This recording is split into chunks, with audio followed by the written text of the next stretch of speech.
September 13th, 2023. We will continue with our third international seminar on reparations on slavery and colonization.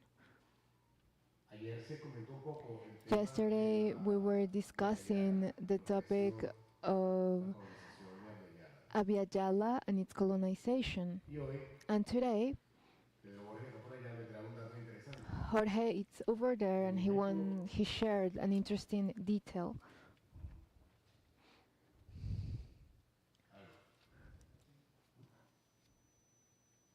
1, 2, 3, testing, testing, testing. Testing, testing, testing. 1, 2, 3, testing. Testing, English booth. Can you hear me? Perfect. During the European invasion of Abya Yala, it was calculated that there were 60 million people living here. That's 10% of world population. During the first decades of colonization, approximately 95% of that population was assassinated. That had an impact sometimes we're not aware of, but those who like statistics and scientific data, 57 million of hectares were completely isolated because those who worked that land were killed. That means that the agricultural area was replaced with forests, and that also diminished the global temperature of Earth by 0.5 degrees, and that caused a small glaciation of Earth. Imagine the impact of colonization of Abya Yala. That implied climate change produced by genocide. We must evaluate the magnitude of what happened because history tends to make that invisible. Instead of giving the serious character it had, we have been talking about this massive impact that is now translated into present and will generate obstacles for the future.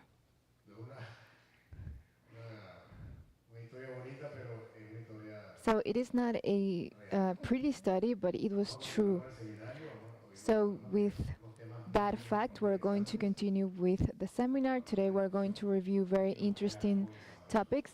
So now I will give the floor to Eisamar Ochoa.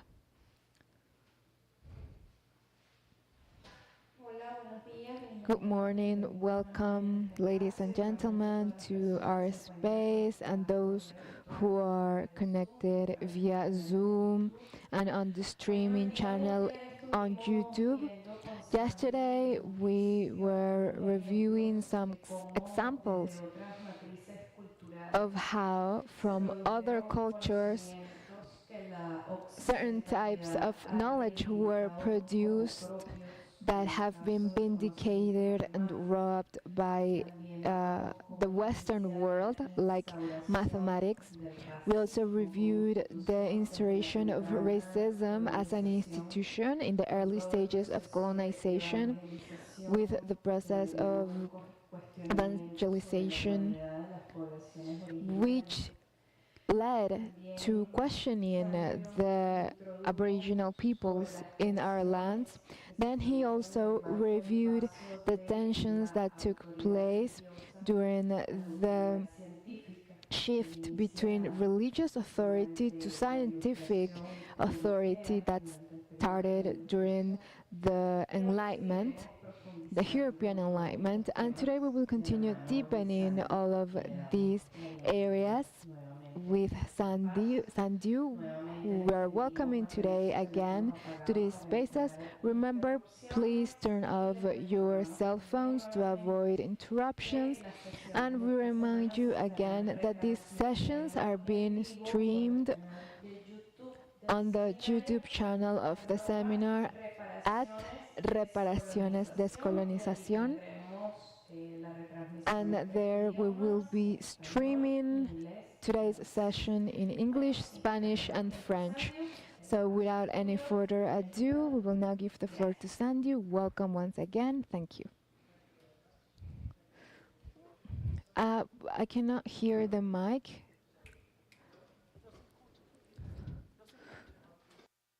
Sorry, sir, we cannot hear your mic. Give us a second, please.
Hablamos del ejemplo de si estoy soñando o no estoy soñando, y esto no se basa en la observación, sino solamente en el razonamiento.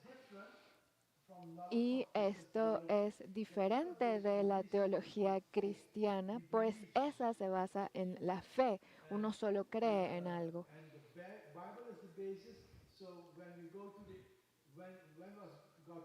Entonces, cuando se abordan temas como la creación del mundo y Dios, la Biblia aborda todo eso. Entonces, a través del razonamiento se obtiene el conocimiento, pero otras civilizaciones ya The sabían Western civilization thought it was a fantastic thing that Descartes did, but many other civilizations know that knowledge comes from reasoning, from thinking. And the West, that thinks that they were unique, used the term ratio, thinking, rationalism, to say rationalism started in the world here in Europe.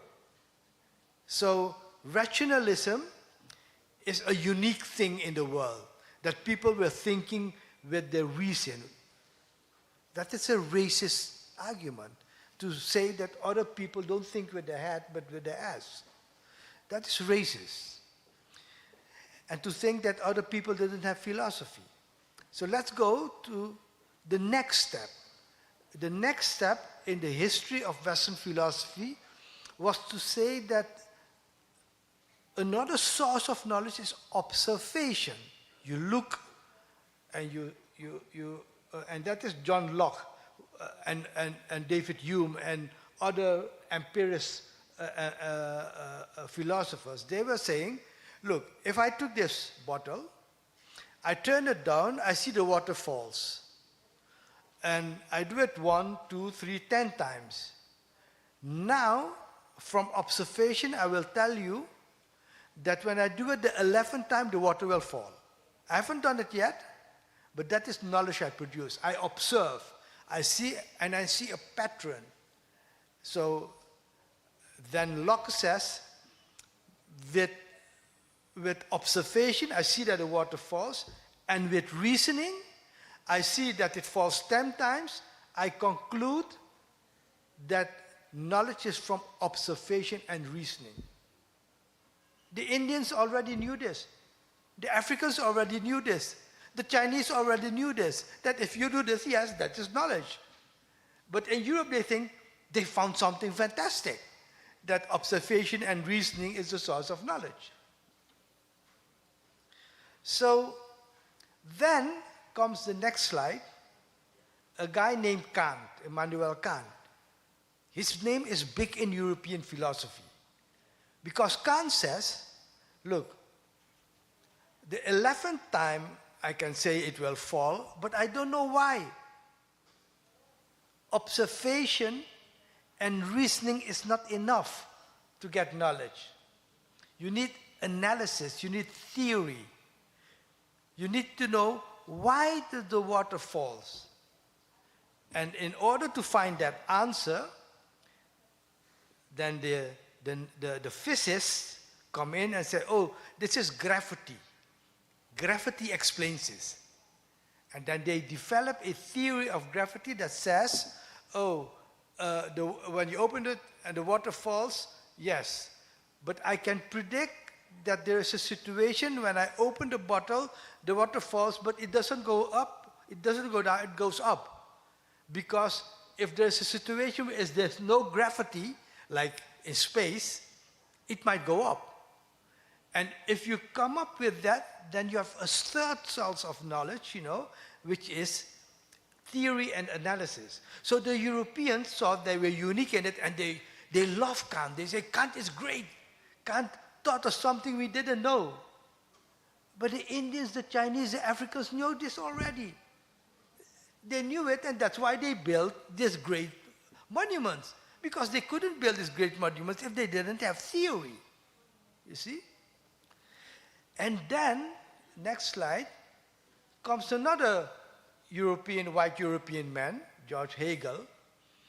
And Hegel is seen as one of the greatest giants. And he developed theories about world history, about logic. And Hegel says, yes, you can have a theory, but you need to test the theory. So he has this phrase, all that is rational is real, and all that is real is rational. What he means is a theory that is rational, a good theory can explain reality that is real. So I can say that I can test a theory to see whether the water goes up or down, and I need a situation. And then you could say, oh, we should do it in space. This guy Hegel, there's an anecdote about him that I don't know if the anecdote is true, but I like it. A student goes to Hegel and said, Master, your theory doesn't match with reality. And then Hegel says, that's too bad for reality. And that tells you something of the arrogance of European philosophy. They could create fantasies, and if it doesn't match with reality, they say it's too bad for reality. Now, in the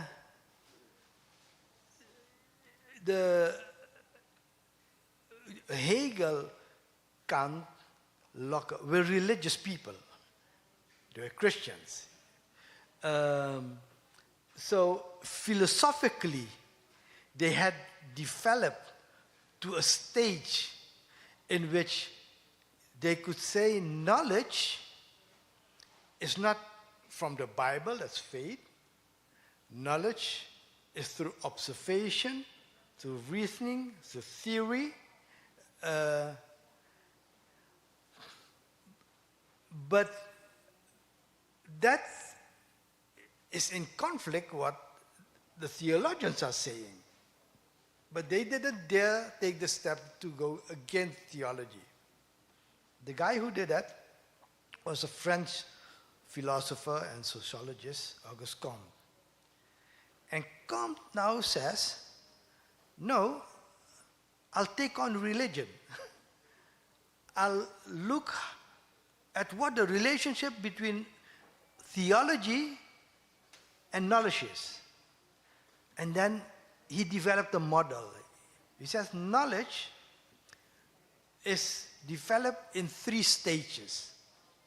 The first stage he called theological state, which means that the human mind, when they see nature and they try to argue that all the things that are happening is the result of a supernatural being, one God. So basically that is the theological stage. And then you have the metaphysical stage, where you say these supernatural beings, the abstract forces which are there, you don't look at the cause from one God who is producing that. You look at all kinds of forces which not one God, but it's beyond the physical reality, metaphysical reality. And these different entities, they have influence on the physical realities, and that explains this. For example, what explains rain, it might not be God, but it could be a metaphysical force that controls rain. And if you believe that there's a force that controls rains, then you say, oh yeah, that's a force. You don't call it God, you could call it a spirit, you could call it something else. He says, these 2 stages doesn't produce good knowledge. So what you need to do, you should detach from religion, metaphysics, theology. You should leave that behind and say there is only positivism, what you see, your senses, observation and reasoning. That when you are in that stage, you leave physics, spirits behind. Then you get true, objective, scientific knowledge. Scientific knowledge is objective knowledge that is disconnected from religion and thus is secular. So in the West now, they concluded that science must be secular. Because everything what is not, everything that you can't observe and measure is not science, is faith. So then he says, science is about true or false. And we could conduct research and say, this is true, this is false. And religion is about right and wrong. Are you right and wrong? That depends on your values. Everybody can have their values. So if you want to be scientific, you remove ethics from science, and then science becomes only about true and false. Next. And here, the final step is that in the West, the scientists, the philosophers accept this. And they go, they do measurements, they build machines, they develop technology, and then they discover that in nature you can see things happening, and then you can predict the things with mathematics. So they are saying now, oh, the natural sciences, chemistry, physics, even biology, they use statistics, they use mathematics. And Galileo used to say, mathematics is the language in which God wrote the universe. So if you want to have scientific knowledge, you should understand that the nature is governed not by spirits, not by God, but by laws of nature. Gravity is not by God, it's a law of nature. So the purpose of science is to discover this law. What are the laws of nature? Oh, gravity is a law of nature. Magnetism is a law of nature. Magnetical force is a law of nature. How the planets move, these are laws of nature. And mathematics help you. Mathematics can understand this. Now, other civilizations knew this also. They knew that there were laws in nature. One of the brothers this morning told me, you know, you give the example of the drawing of lines in Chinese mathematics, but the Mayas had the strings with the knots, you know, to do calculations. There are different forms of it. And they knew, because of their mathematics, they applied it in their buildings, in the pyramids. So they knew, hey, if I put a rock there and I calculate this how stable it will be because of laws of nature. So many societies know that there are laws of nature. But then here comes the trick. In the West now they say, as you have laws of nature, you also have laws of society. So there are natural laws and there are social laws. And that is where other civilizations said, no, no, no. There are no social laws. So how does a society develop? In the West they say, a society develops because of a law, not of nature, a social law. And Hegel, for example, says, humanity, world history, moves from the East, India, China, to the West, Europe. Leaves Africa out. Africa is not part of world history. And then he says, and the move from East to West is also the move from barbarism, you know, there's some knowledge there, but it's backward, to individual freedom and the idea of freedom. The idea of freedom is something that came up in the West. And that is a social law. And then economists try to say, what are economic laws? An economic law is demand and supply. A price is constituted through demand of supply. Adam Smith, you know, Scottish or British economist, you know, came up with this law of demand and supply. But in the outside of the West, they said, no, that is not correct.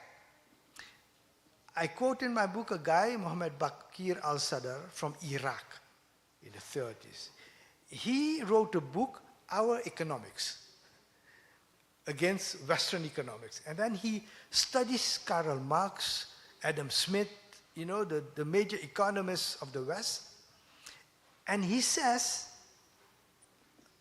what Adam Smith says, supply and demand, why is it a law? Because Adam Smith said it is a law because people look for maximum profit. So maximum profit is the engine to explain law, because if you have a lot of apples, a demand for a lot of apples and few apples, then the price goes up. But if you have a lot of apples and low demand, then the price goes down. And he says, because of maximum profit, this is a law. And then comes this Islamic philosopher, economist, Al-Sadar, who says, what you call profit, we call greed. So this, what you call profit, is not a law. It's an ethic. It's a value. But because we could have a system in which say, if there's demand for bread, we don't have to raise the price of bread. We just give people bread. That system is also possible. So it's not a law, it's a value, it's an ethics. So imagine what happens now. In the West, you get natural sciences, and the people are excited about it because they go to the moon. See, look how superior we are in technology. We will make the iPhone, we make a toilet, we do all kinds of fantastic things with technology, thinking that others didn't have technology. But then they use the same method, observation, reasoning, apply it to the society, and then you have sociology, economics, psychology. These are studies of humans where they apply the same techniques of natural laws, statistics. So if you want to study suicide, you know, one of the famous sociologists, French sociologists, studied suicide, and they did collect statistics. And they say, oh, why is there suicide? And they say, oh, because I see in Germany and in France, I see that there is a connection between suicide and the rise of the modern society. People feel alienated, etc. And then he said, this is a law. That is what causes suicide. You see? And that is with economics. With economics, they go very far. There is a branch called econometrics, where you apply mathematical techniques to study all the economic data, production, consumption, finances. You make models, and then you predict. Oh, this is how the economy works. I say this because here is the difference between Western science and science outside the West. Let me see. I will continue the conversation without the PowerPoint for a minute, because I say some of the things that there are other slides. But let me continue the argument. So the argument is that in the outside of the West, in the global South, people were saying the way we think about society is based on values, on ethics, and not on laws. If that is the case, then we have to think about what does the science of humans mean? What does it mean to study humans? And there's a Sudanese philosopher, I just forgot his name, I'll come back to his name. He studies Western theories, and he says, in the West, they see the human being as an animal. The human being is an animal, and an animal is like a machine. So you study the animal and you think, how does the animal behave? Why does the animal do this or that? And then they say, oh, the animal behaves, he wants to eat, so he needs to reproduce his body, he gets hungry, and the hunger explains why he wants food and why the lion is hunting the antelope, because of food. See? So, and then he says, because the animal doesn't think, doesn't have brains like human beings, if you can study the animal in such a way that you could see, oh, it is like a machine. The machine works with energy. If you supply energy and you have things that the machine can do. This African philosopher says humans are not like that. Humans are not machines. So that, for example, if you talk about relationship between men and women, gender, for example, you develop theories of gender, right? In the West, they have studied this relation between men and women and come up with the theory of patriarchy. Patriarchy is a theory that says men are oppressors of women. Men oppress women.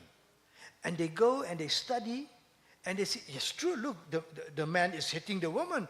The man is raping the woman. There are a lot of evidence of it. So then the West thinks, we have a theory. Patriarchy explains the behavior, the oppressive behavior of men towards women. Now comes this African philosopher and says, but what about love?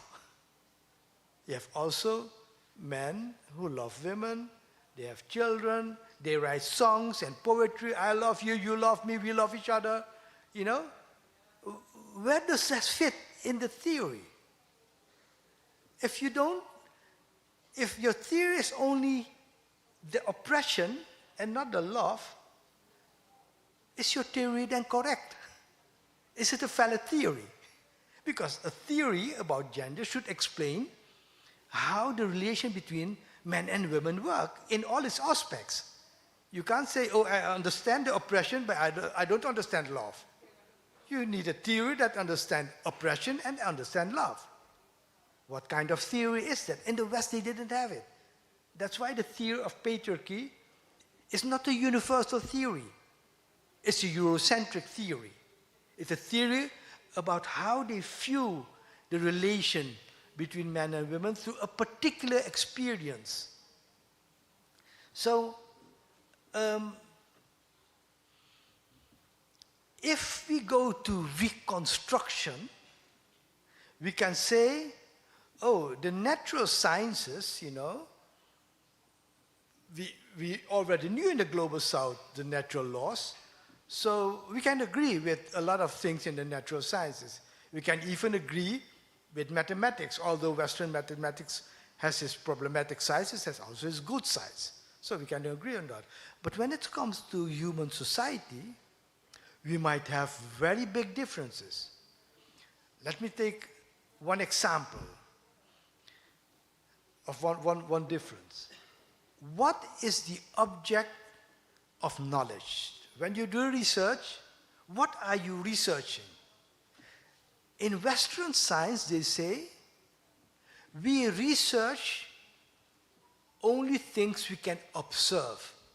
So the object of knowledge is only the observable reality.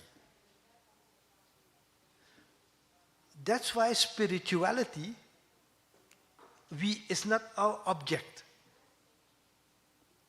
Our epistemology doesn't deal with things as spirits, as mind, as soul. We can't measure soul. We can't measure mind, so it's not part of it. But here comes African epistemology and Asian epistemology. an indigenous epistemology that says there is another world, that world that influences our behavior. That world we call the world of soul, metaphysics, spirits, of a beyond the natural. You could give it different terms. And how do we know about this world? How do we know that there are things out there that impact us? And the answer is, we know that because the source of knowledge for ethics, for how to behave, is something that came out of a community, not of an individual.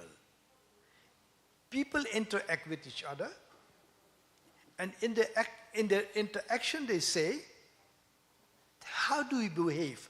How do we set up our trade? How we do marriage and kindred, and how do we organize ourselves? And then mankind, in its diversity of societies, of communities, says the rules, the values, the ethics that determine how we interact with each other, that comes from thinking that has been generated through the ages, and the way we think that this is correct is because it works. So let's take the example of, why don't we kill each other when we meet? Why don't we do like the animals? I am a lion, you are antelope. I look at you as a lion, and the first thing I think, I want to eat you. Why don't human beings do that? Why don't we say, oh, here is Guillermo, I'm going to eat Guillermo, I'm hungry. Why don't you do that? Because the system of ethics, the way you behave, people has been developing this knowledge and try to figure out, oh, when I look, there are forces, there are spirits, there are things which I might not understand, but they help me. I give it a name. I call it God, and it helps me. It helps me in setting up. So our society is formed on a diversity of many types of sources for ethics. The Chinese have no God. The Chinese civilizations, they don't know somebody called God. They don't pray to a God. They have connections with their foreparents. They have rituals in which they see the foreparents are the source of our ethics, are the source of our knowledge. So the Muslims, they go back to the Quran. The Prophet Muhammad, got dreams, and in his dreams, the angel Gabriel came and then says, God tells you how to live. These are the rules.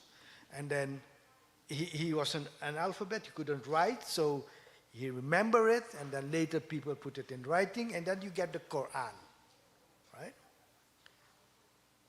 Oh, something wrong with the translation? I'll just wait.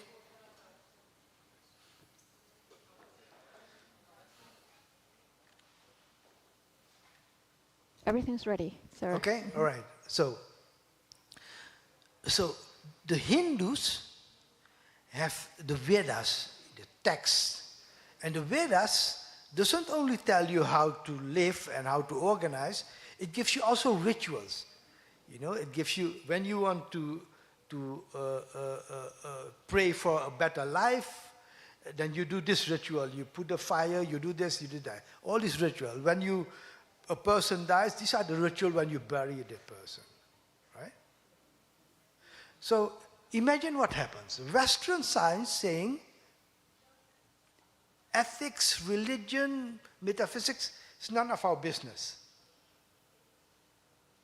So what decides in the Western civilization how people behave, how people interact? If it's not theology, if it's not science, if it's not ethics, what is it? And then Western science says it is because of social laws, and we have ideas about it. Marx says the concept of class. People are divided in classes. And to understand how people interact, you should understand the concept of surplus value. A society produces value more than they need to eat, and there's a surplus, and then comes a class, a master, a feudal, a capitalist. They appropriate the surplus value, and they make institutions so that they could oppress the workers. The liberals say, oh, we organize a society based on individual freedom, and because of individual freedom, we have parliamentary democracies, we have a system of government, and this is all freedom. So that's how we organize our life. And then they say, because this is science, this is a superior way of organizing lives. So if you do it in a different way, it's backward. If you come and you say you pray to a god to determine how you, that's backward. This is the modern way of life. Okay. So in the global south, the universities in the global south are teaching the social sciences of the global north.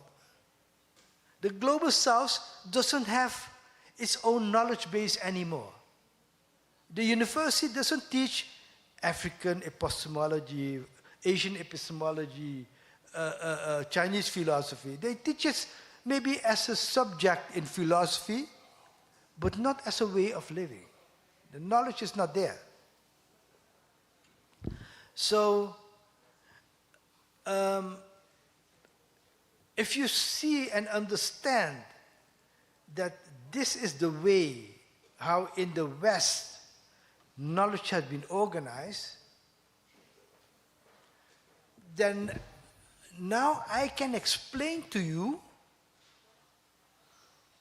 what is wrong with that knowledge and how to reconstruct it. It's not easy. For example, take the response of the theologians, the Christian theologians, to science. The Christian theologians saw that scientists, it's not a reaction, I'm saying it wrong. The Christian theologians had already thought before the Enlightenment about reason and faith. So, one of the theologians tried to argue, how do we know that God exists? What is the proof? By reason, not by faith. How do we prove by reason that God exists? And I think his name was Augustinus, who developed 5 proofs. 5 proofs that God exists. And many of these proofs come back to a major thing, which is who is the prime cause of events? What makes you, what an event has a cause and a consequence. So I take this mic, I lift it, and I put it back. You know? I lift it, I put it back. There's a cause and an event. And now I'm here. My father and mother, were there. And I'm here because of the fact that my mother and father made love. And they are there because their father and mother made love. And their parents, etc.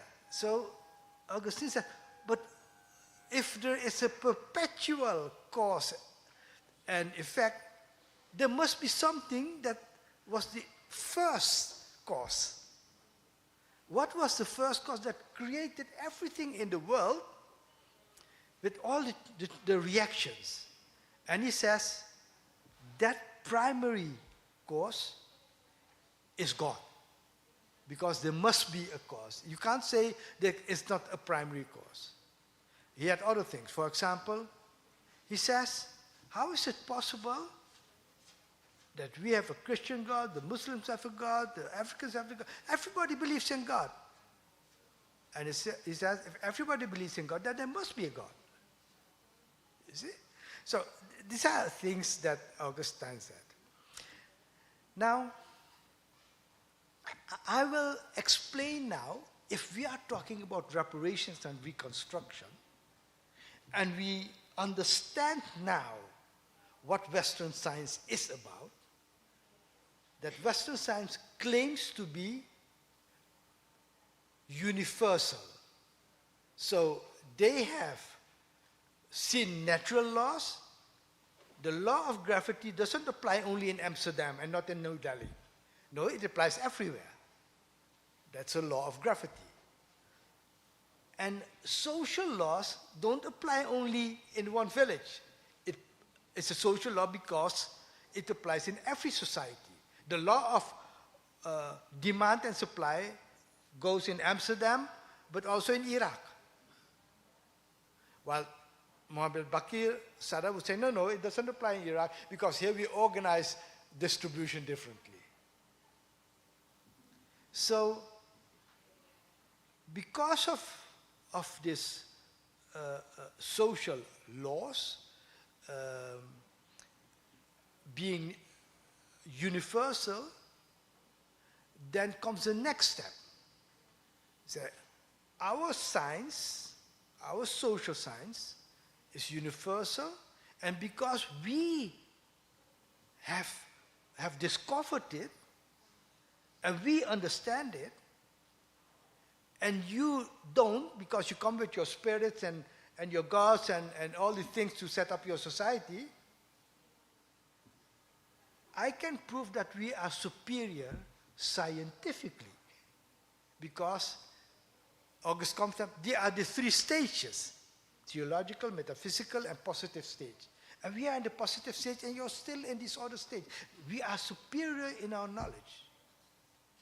And then we, from the global south, say, oh, you are superior, but this superiority is from white people. And then comes racism in. So, oh, it is universal, it is superior, and it is racist. So, if that is the world we live in, how do we reconstruct another world? In order to explain that, I'll go to the next PowerPoint, because now I'm going back to the PowerPoint. You know, sometimes I give a lecture, and then things come in my head. And I think, oh, this is better than in the PowerPoint. And then I take that train of thought, leave the PowerPoint, and develop the argument, and then come back to the PowerPoint that works. So, yes, the next PowerPoint, please. 5A. And 5A deals with our epistemology. How do we construct and reconstruct knowledge? And where is this epistemology based on? On not things that I have developed, I'm not a creative thinker. I'm a person who look at what other people have thought and connect. That's the only creativity. But a lot of things people have thought about it already. In all kinds of civilization. And I tried to figure out, how did the Chinese think about philosophy? How did the Africans how did the Indians think about philosophy? You see? Oh, let me put my PowerPoint also here. Epistemology, yes. Okay, next slide. So, when I study these other philosophies, then I see that they have more sources of knowledge than only observation and reasoning. For example, innate knowledge. I talked about it yesterday a bit. And innate knowledge is knowledge with which people were born. And I'll give you an example of innate knowledge by a story of Frederick Douglass. And Frederick Douglass is a big figure in the American history of enslavement, an abolitionist. And he wrote a book after he was freed from slavery, and he discusses his experience during slavery. And he recounts a story about a confrontation between him and Mr. Coffee, or Coffee, let's say Coffee, I don't know how you pronounce it. So, Coffee wanted to beat Douglass because of whatever he thinks he might have thought. And Douglass says, Mr. Coffee entered the stable, he was in the stable, with a long robe. And just as I was half out of the loft, he caught hold of my legs and was about tying me. As soon as I found what he was up to, I gave a sudden spring. And as I did so, he holding to my legs, I was brought sprawling on the table floor. Mr. Coffey seemed to think that he had me and could do what he pleased. But at this moment, and listen what he said, from whence came the spirit I don't know, I resolved to fight. And suiting my action to the resolution, I seized Coffee hard by the throat. So what has happened is this. The white man wants to beat up this black enslaved person, comes into the stable with a rope, tries to take his leg, and normally, he would have a fight, the man would tie him up and he would beat him up. And Douglass says now, I see that this is his plan, but I decided now to fight. But what made me take that decision? Where does it came from to say, let me do it? He says, I don't know where the spirit came.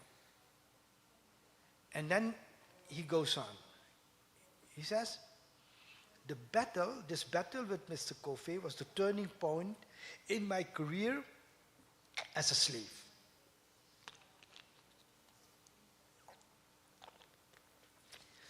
This battle rekindled the few expiring embers of freedom and revived me with a sense of my own manhood. So he's saying, I take a decision.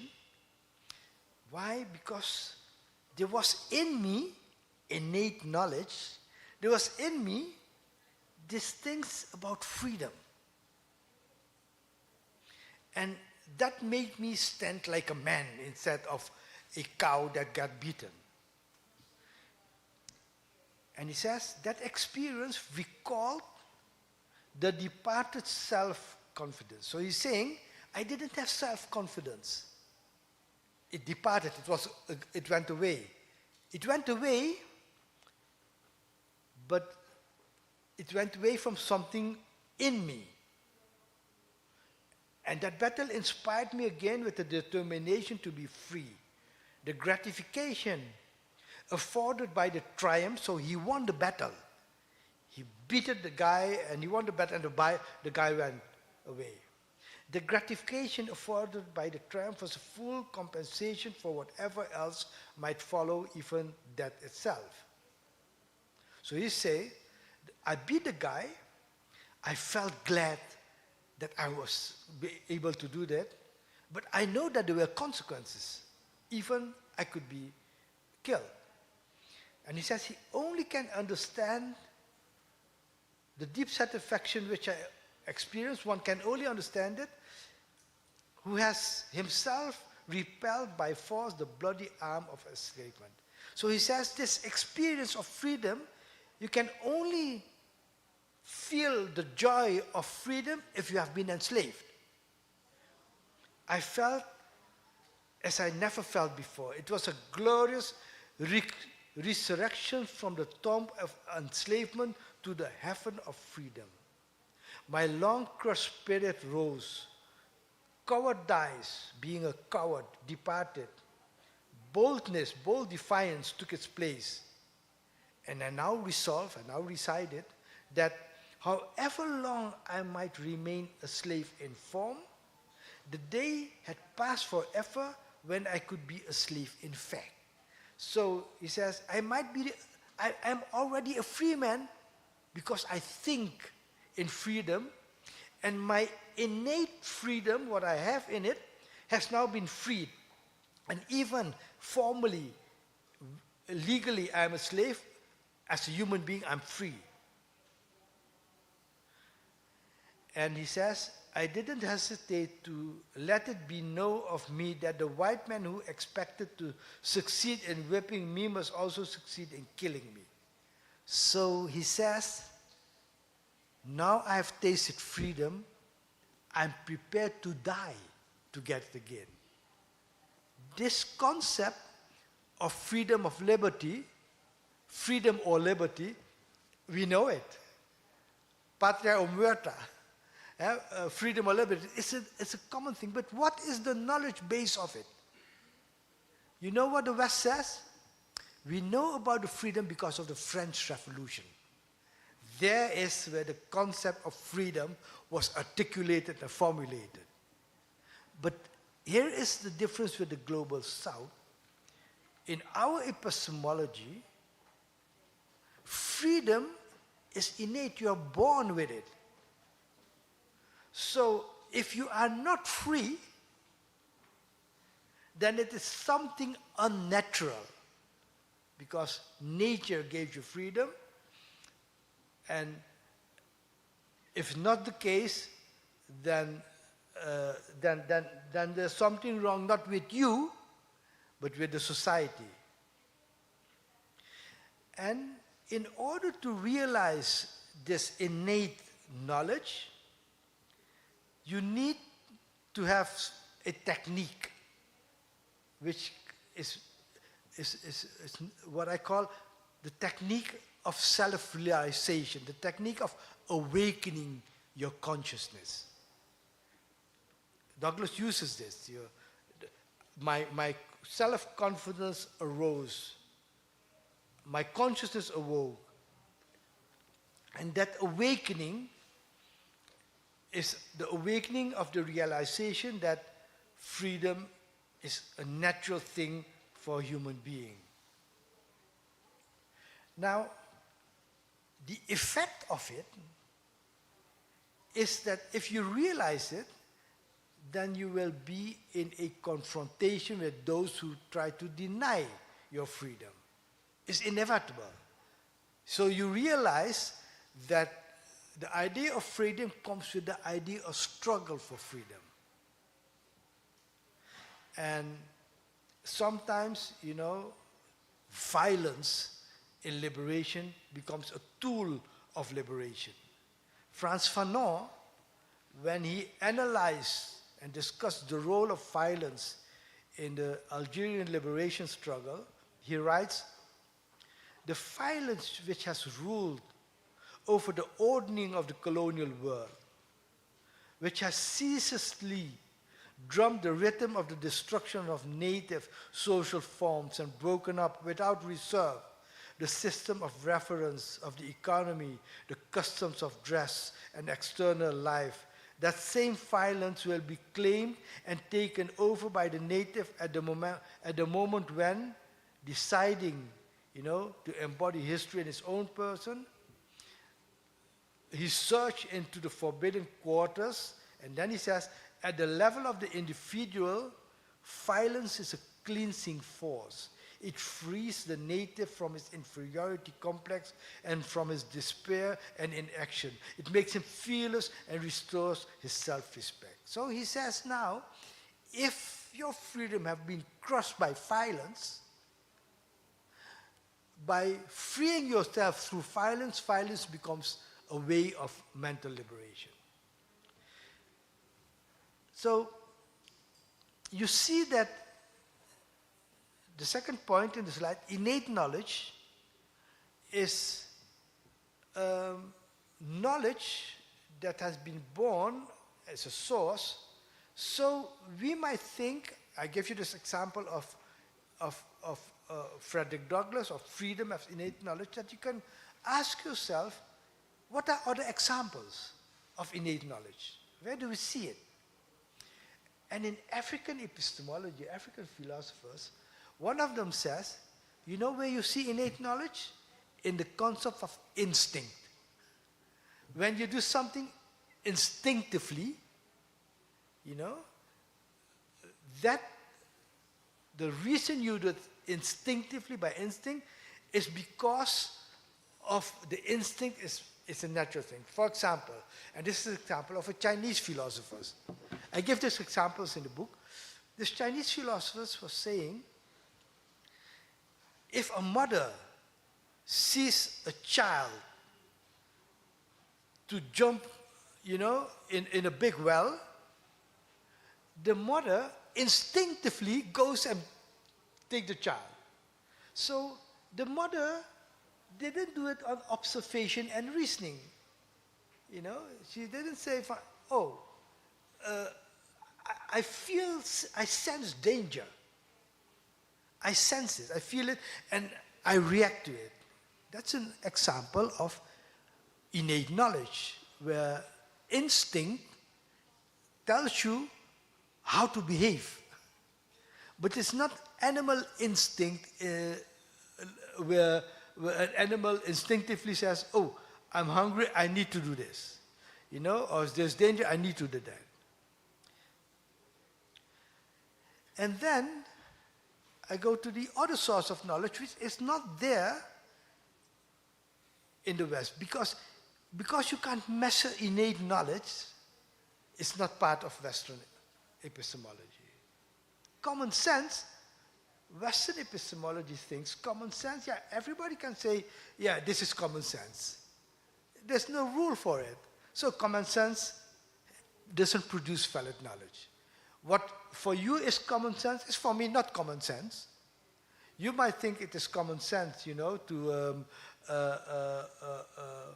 eat meat, but maybe for the Indian vegetarian, it's not common sense to eat meat. And so they argue, because common sense doesn't produce this one particular knowledge, doesn't tell you what to do, it's not valid knowledge. But common sense is something we use very often in our life.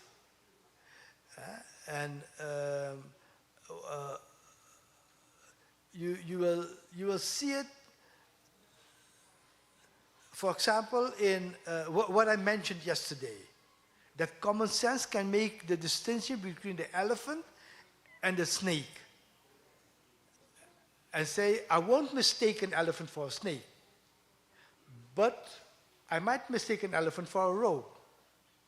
The reason I do that is not because I say I've measured the rope, I've measured the snake, I've measured the elephant, and these are the differences.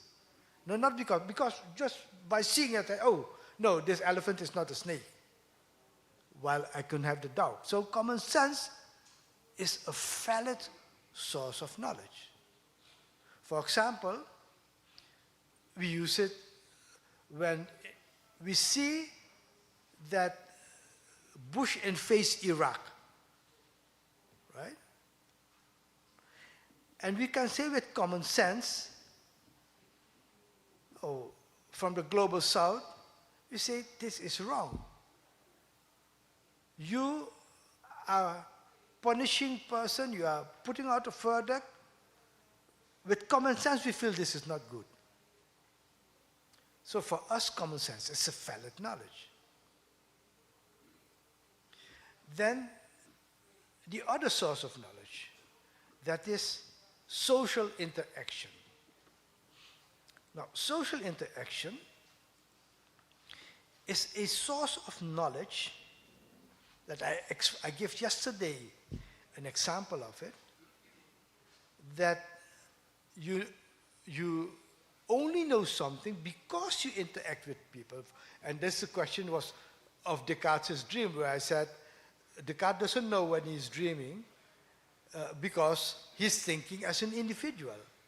But if you see always a society, then you know that an individual can know that he's not dreaming because somebody else wakes him up, right? But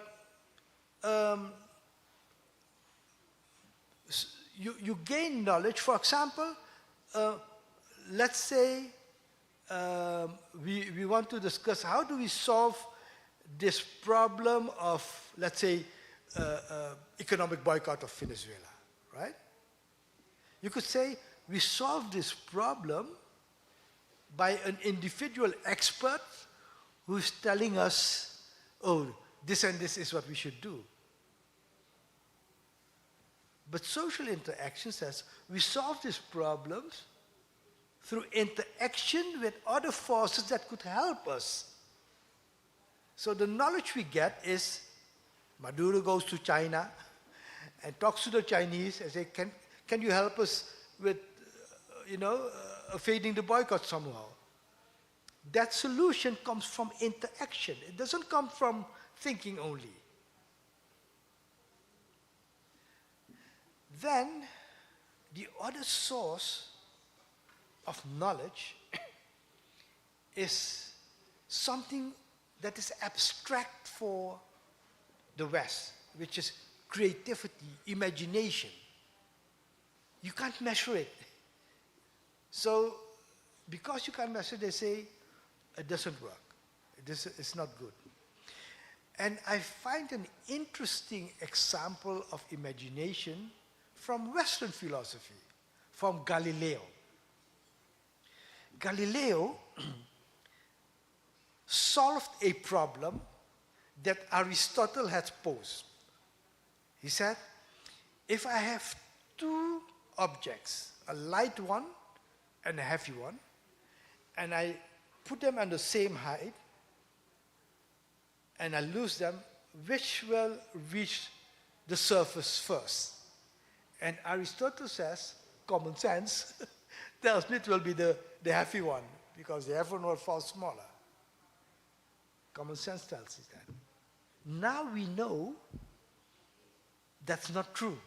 The physicists have seen that it works because of gravity, but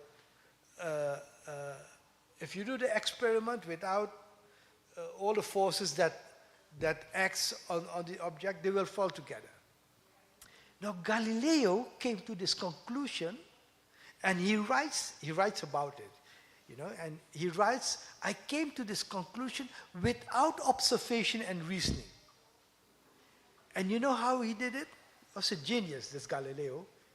He says, suppose I take a rope and I tie the two objects, the light one and the heavy one. And I leave them and they fall. And he thinks, imagine what will happen. you now have three objects: the light one, the heavy one, and the one that is connected. But the one that is connected is heavier than the light one and, and the heavy one, because it's a joint weight. It says, so what will happen then? It says, the only thing I can think to solve this problem is that they will end together, without observation and reason. So this is imagination as a source of knowledge. The man didn't do any experiment. Now, I'll give you other source of imagination in the social world. In China, the Communist Revolution has established a planned economy. They nationalized the means of production.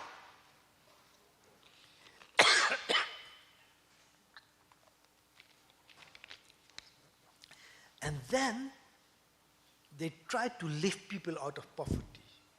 And it just didn't work. They tried all kinds of things. The Great Leap Forward, economic reforms, didn't work.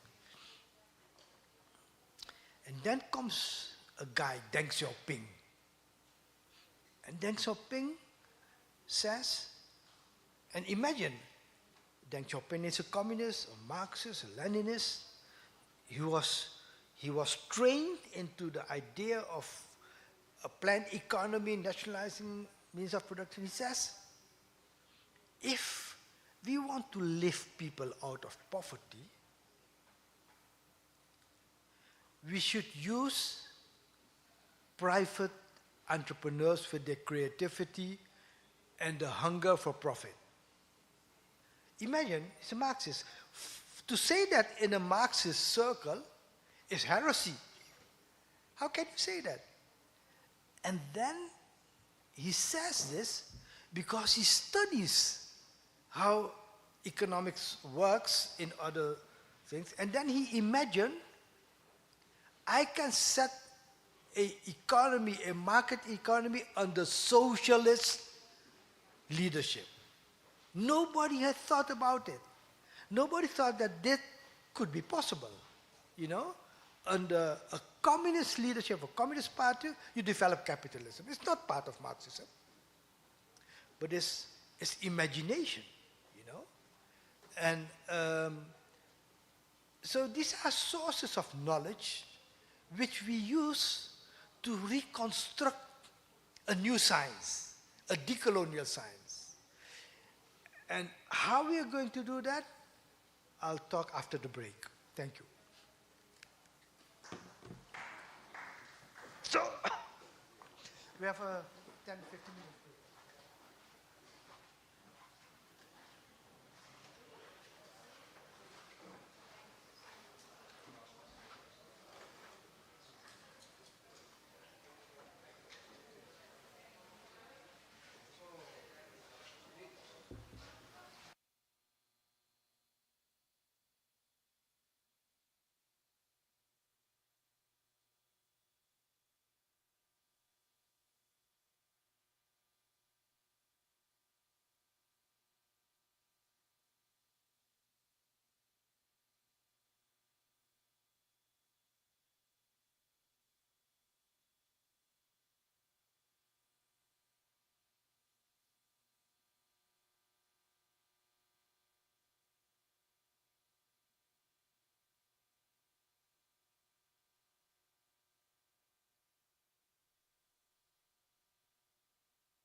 Ey, ey, ey, ey, ey. Ey, ey, ey, ey, ey, ey. Paga el tuyo. Ey, ey, ey.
Okay?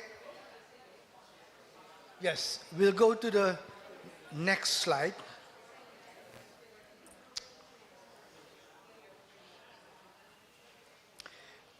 So what I've done until now, I took some time to give you the message. There are fundamental differences between Western knowledge production and production outside the West. So our task is to reconstruct knowledge. We use elements of other civilizations, but we do it now in a systematic way. So now I'm on the path of how do we do reconstruction. We do it in 3 steps. Let me wait till everybody has taken a seat. Then I'll go through the steps. So the first step, I already gave you an example in the field of philosophy, which is a critique of the Western knowledge production. The second step is what I'm going to do now, is develop an alternative production of knowledge. And the last step is how do we translate it in practical policies? Okay, next step, next slide. So I start with a definition. Next slide, please. Yes. And this is a definition of concept. What is a concept? A concept is a basic unit of knowledge, and a concept is an idea that describes and explains certain aspects of the natural and social world. Next. A concept consists of 5 elements. And these elements help us to dissect Western knowledge production and see what is a lie and what is seeking truth. The first is terminology. A concept has a terminology. A terminology is a linguistic expression of a concept. For example, the terminology Columbus the discoverer is another terminology than Columbus the criminal. So, studying terminology, using terminology, looking at language, that is an important part of concept. So, whenever we want to study concept, look what terminology are they using. The second is the observation, the collection of facts about this thing we are talking about. So, in the concept of Columbus the discoverer, what facts do they bring together? These are stories of Columbus searching for a route to Asia, but not through the, through the Western Asia, but a sea route to the West. So you have those stories. Columbus goes to the king of Portugal. He says no, and then he goes to the king of Spain, and then he looks into Marco Polo's diaries. These are all the facts that, and then he has these 3 ships, and it takes so long, and then he comes there, and this is the story of the discoverer. If you have the concept of Columbus the criminal, then you have different stories. Then you have the stories of the kidnapping of the Taínos. So that the first thing Columbus, when he went there, he had an administrator who writes down in the book. And he says, he calls him the admiral. He comes there, and the first thing he sees is a guy with gold in his ear, a gold ring. So, oh, there's gold here. And that is what I thought all the time. I reached India because he thought he was in India. And he wanted to meet the Khan, the ruler. And he, in his diaries, talk all the time about the Khan. And that's why he called the people Indians. Because he thought he was in India. And he kidnapped them, 6, 7 Tainos to bring him to Spain and say these people are the one who are going to work for us to get the gold as enslaved. The story of genocide is not part of the observation in the story of Columbus the Discoverer. The story of Rodrigo de Triana, nobody knows the story in the books. It's not part of the general stories. And Rodrigo de Triana was a Morisco, was a black man on the ship of Columbus. And Columbus was on one of the ships, he was on another ship. And when they departed from Spain, the king had said, the person who first sighted land should shout, land, land. And that person would get 10,000 ducats of silver so that he would retire for the rest of his life. And so Rodrigo de Triano said, land, land. But Columbus and his administrator, he told his administrator, no, I didn't shout land, but I saw lights, so I saw it first. So the administrator said, the admiral saw it first. So they came back to Spain, and Rodrigo Triana expects to get the gold because his companion said, no, he shouted land, land, and so, but Columbus said, no, look, this is the administrator, that's the man who's telling the truth. So the king gave the 10,000 ducats to Columbus. And out of frustration, Rodrigo was a Christian, converted to Islam and left for Morocco. And in the time of Islamophobia, this is a nice story to show how in the construction of the narrative of Columbus, they leave out these facts. It doesn't suit the narrative. Then the third element of a concept is the description. So you have all the facts, but now you need to put the facts together in a storyline. And the storyline, which I tell you, is, oh, he went to Portugal and Spain, and that is how the discovery came about. While in the concept of the criminal, you say, oh, he kidnapped, that's why he's a criminal. He opened the gates to genocide, that's why he's a criminal. And then this concept of the criminal, you should put into a theory, a larger thing.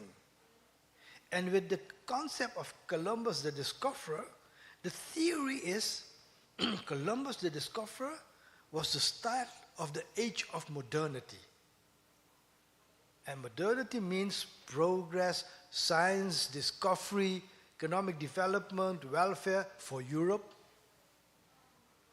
But the theory of Columbus the criminal is the theory of the decline of human civilization. It is not modernity, it's the barbarism, it's decline. And the fifth element is ethics.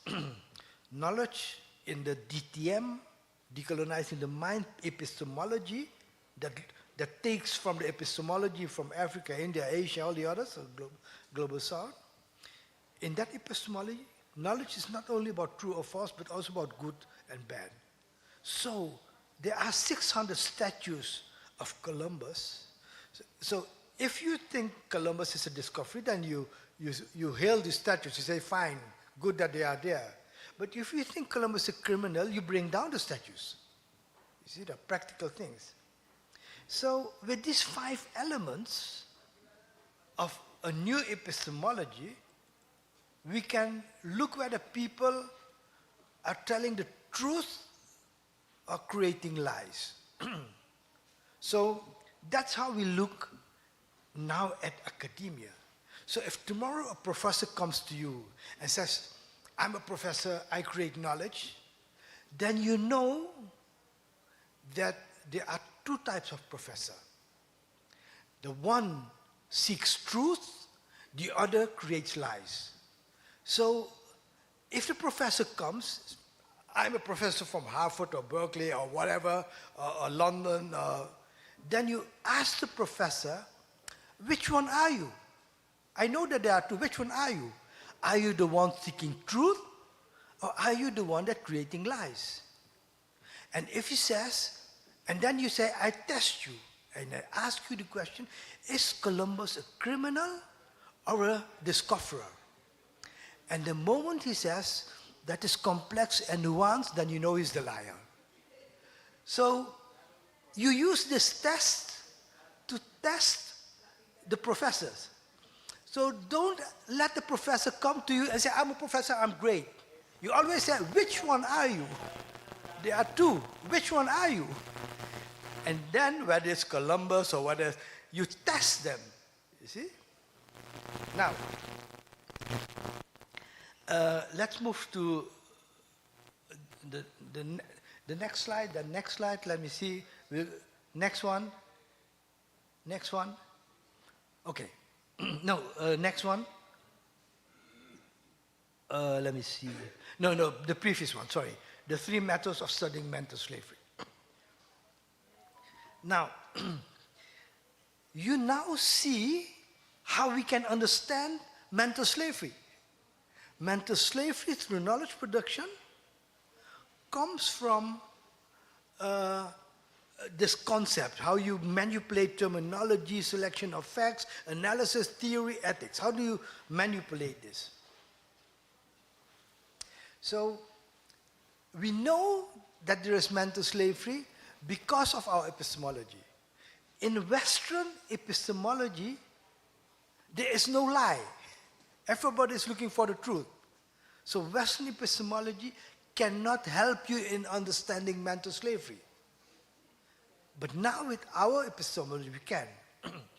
So we are going to study mental slavery. What is it? How does it work? And I distinguish 3 methods of studying it. The first is you take a case study. You know, okay, we look at Kenya.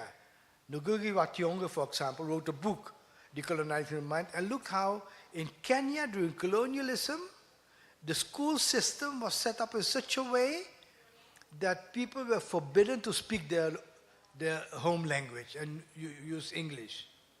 So you could do that. You take a case study. The second is you look at handbooks for the colonization of the mind. You know, there are handbooks. And I found one. And the CIA has a few, which I haven't seen. But the one I found, which is very interesting, and that is, I'm going to discuss that, is a handbook by the Zionists. It's called the Israeli Advocacy Handbook. This handbook gives you a guide how to colonize the mind. So the handbook says, the Zionists developed this, it says, this handbook is meant for Israel advocates, primarily volunteers.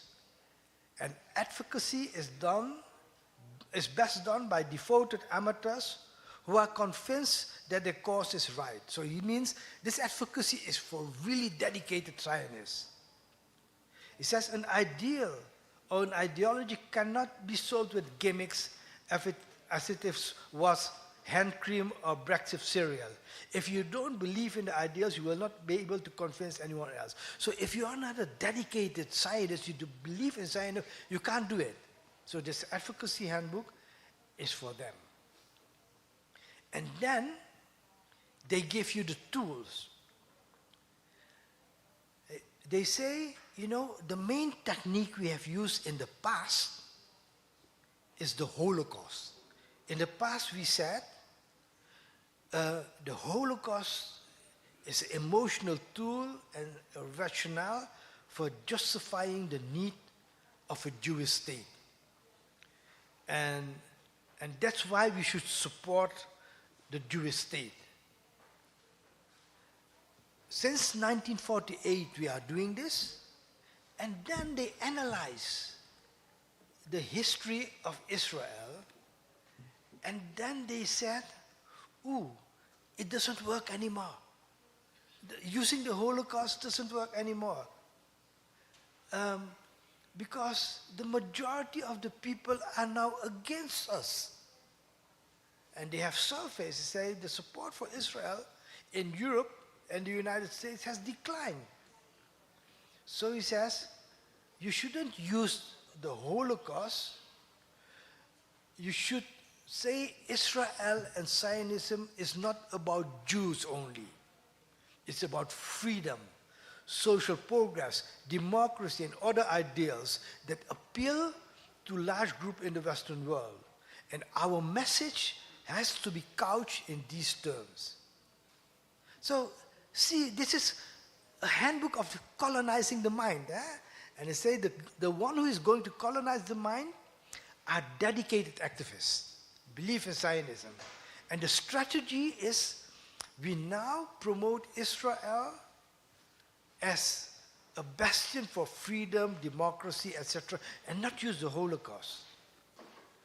And then the handbook goes on and develops plan for demonstrations, advertisement, flyer production, campaigns.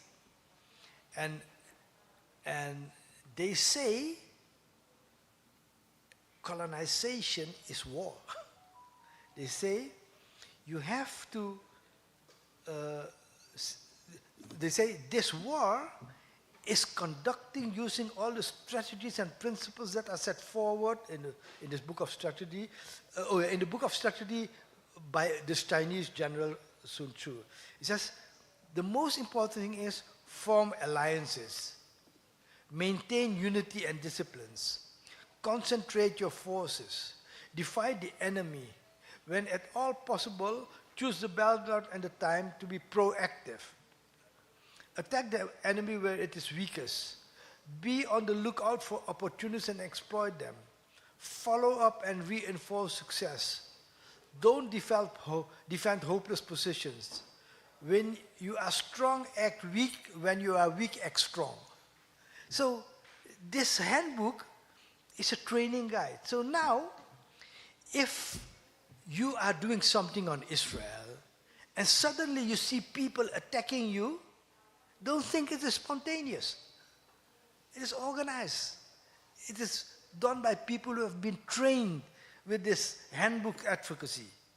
It's not an accident, you see. So, and obviously the third method of studying mental slavery is looking how it works in education, in museums, in the media, in the entertainment industry. The entertainment industry is one major force of colonizing the mind.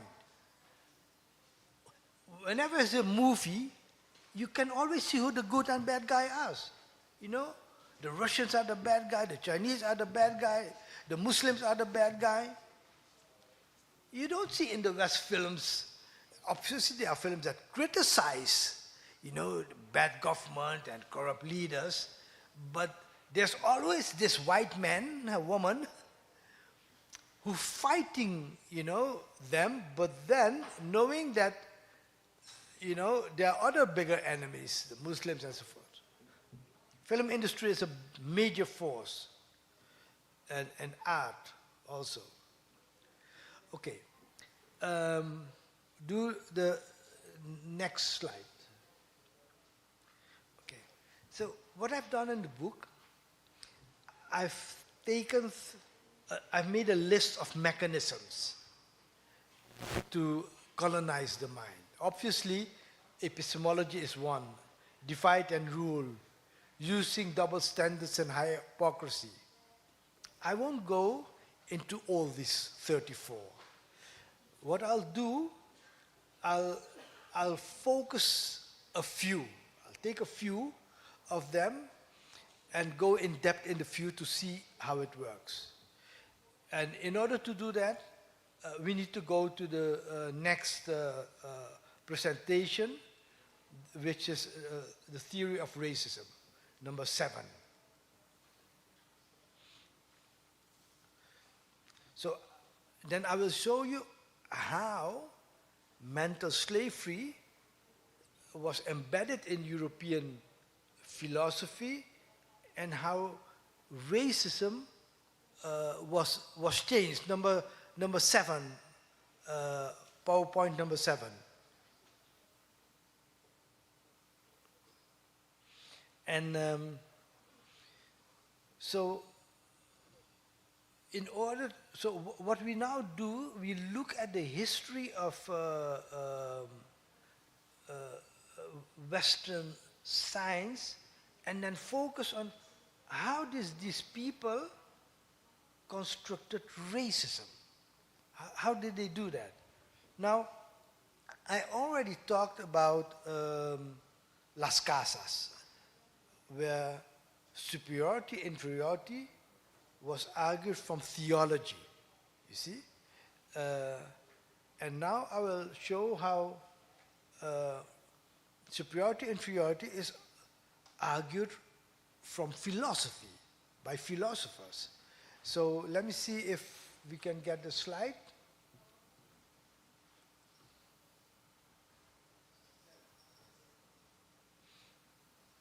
Number 7. And then I'll deal with biological racism, what it is.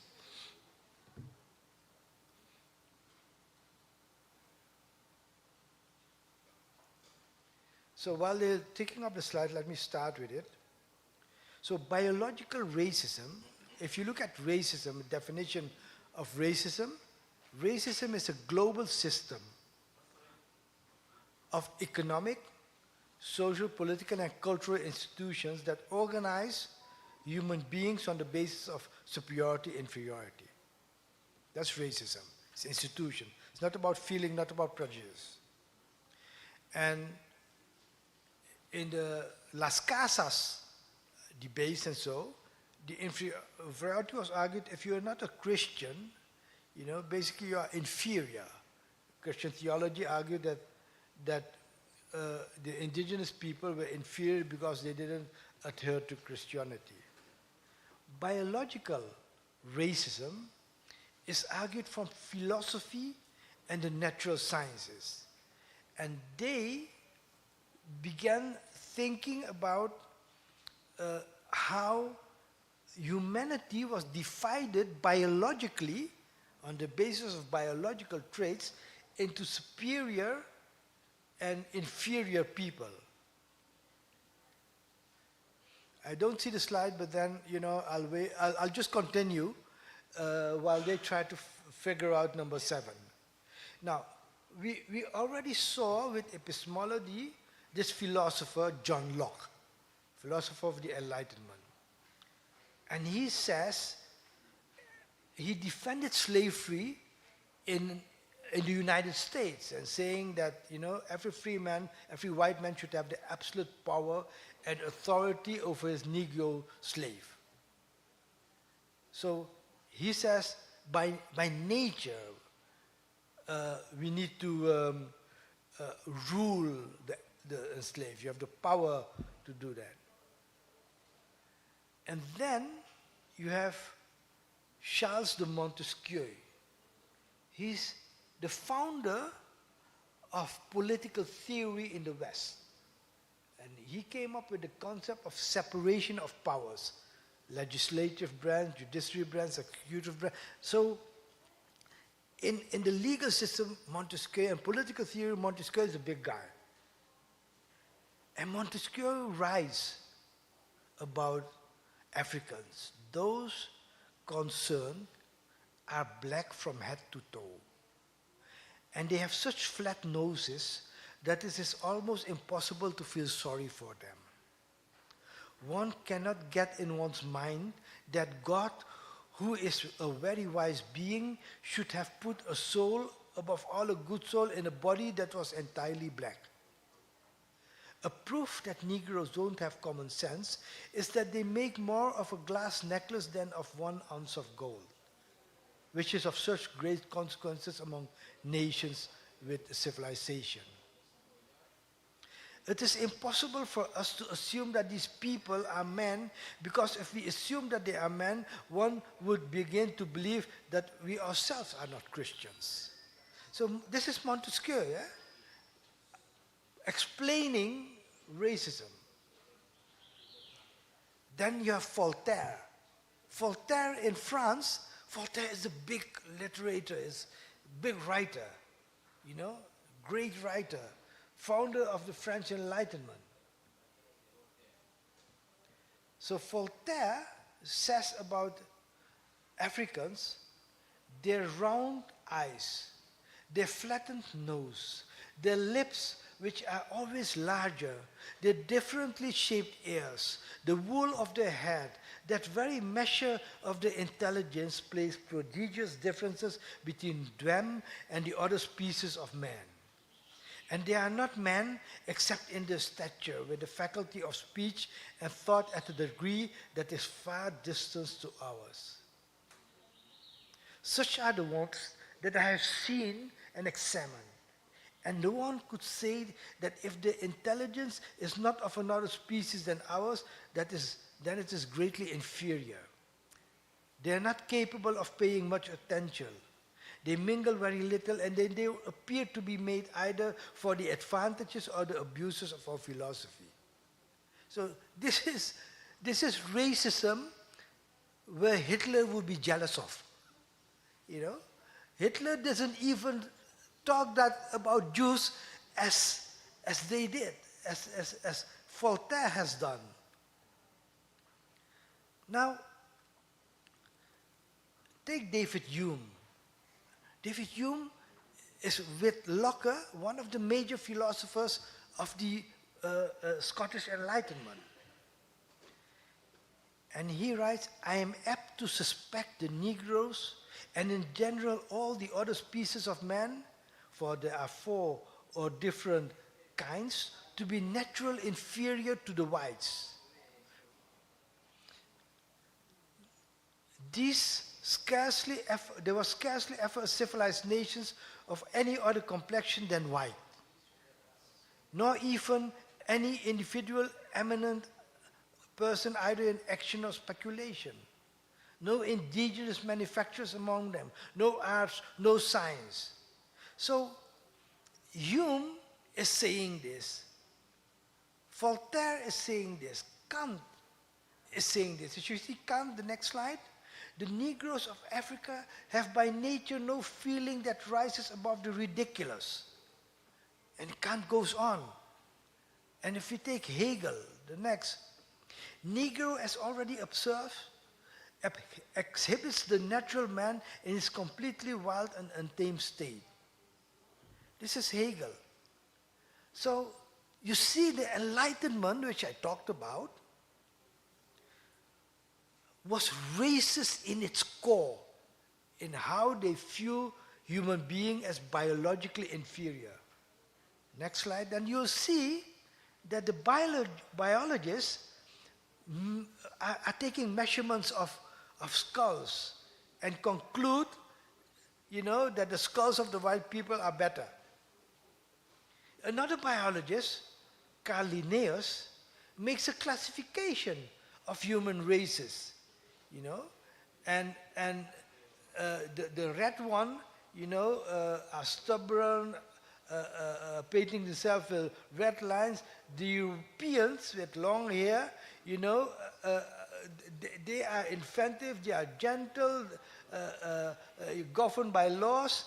The Asiatics are yellow, melancholic. The blacks have frizzled hair, silly skin, flat noses. And so, if you take the other great biologist in the Western sciences, Darwin compares gorillas with Africans. The inability to move the ears in man and in several is however partly compensated by the freedom with which they can move the head in a horizontal plane. Darwin has this racist command, the next one in the evolution of man. Um, and what you see is that all these biologists bring together the material for the social scientists, and you take the next one, Arthur de Gobineau, who classifies in a book on the inequality of races. Arthur de Gobineau, the next slide, classifies races in the white race, superior intelligent, the yellow race, mediocre, and the black and brown race, stupid. And if you look at the next slide, this is how they would look on the left as the white race, the middle, and then on the right, you see Nelson Mandela as a black and stupid. And the next slide. And because of this, you see how, as I said yesterday, Jesus turned from a black Palestinian, brown Palestinian into a white Swede. Next. So this comes with the Enlightenment, not with the start of colonization. The start of colonization was different. The start of colonization, if you look at it, next slide, you will see that in Europe, there were many black people in Europe. And there were paintings of them. Here is a black man, 1500, painted by a Belgian painter with the title Nobleman Visits Queen of Austria. Next. The next slide, you see another one, African prince visits European court. Black man visiting European court. Next slide. 3 kings visit the birth of Jesus, and one of them is black. There are hundreds of these paintings.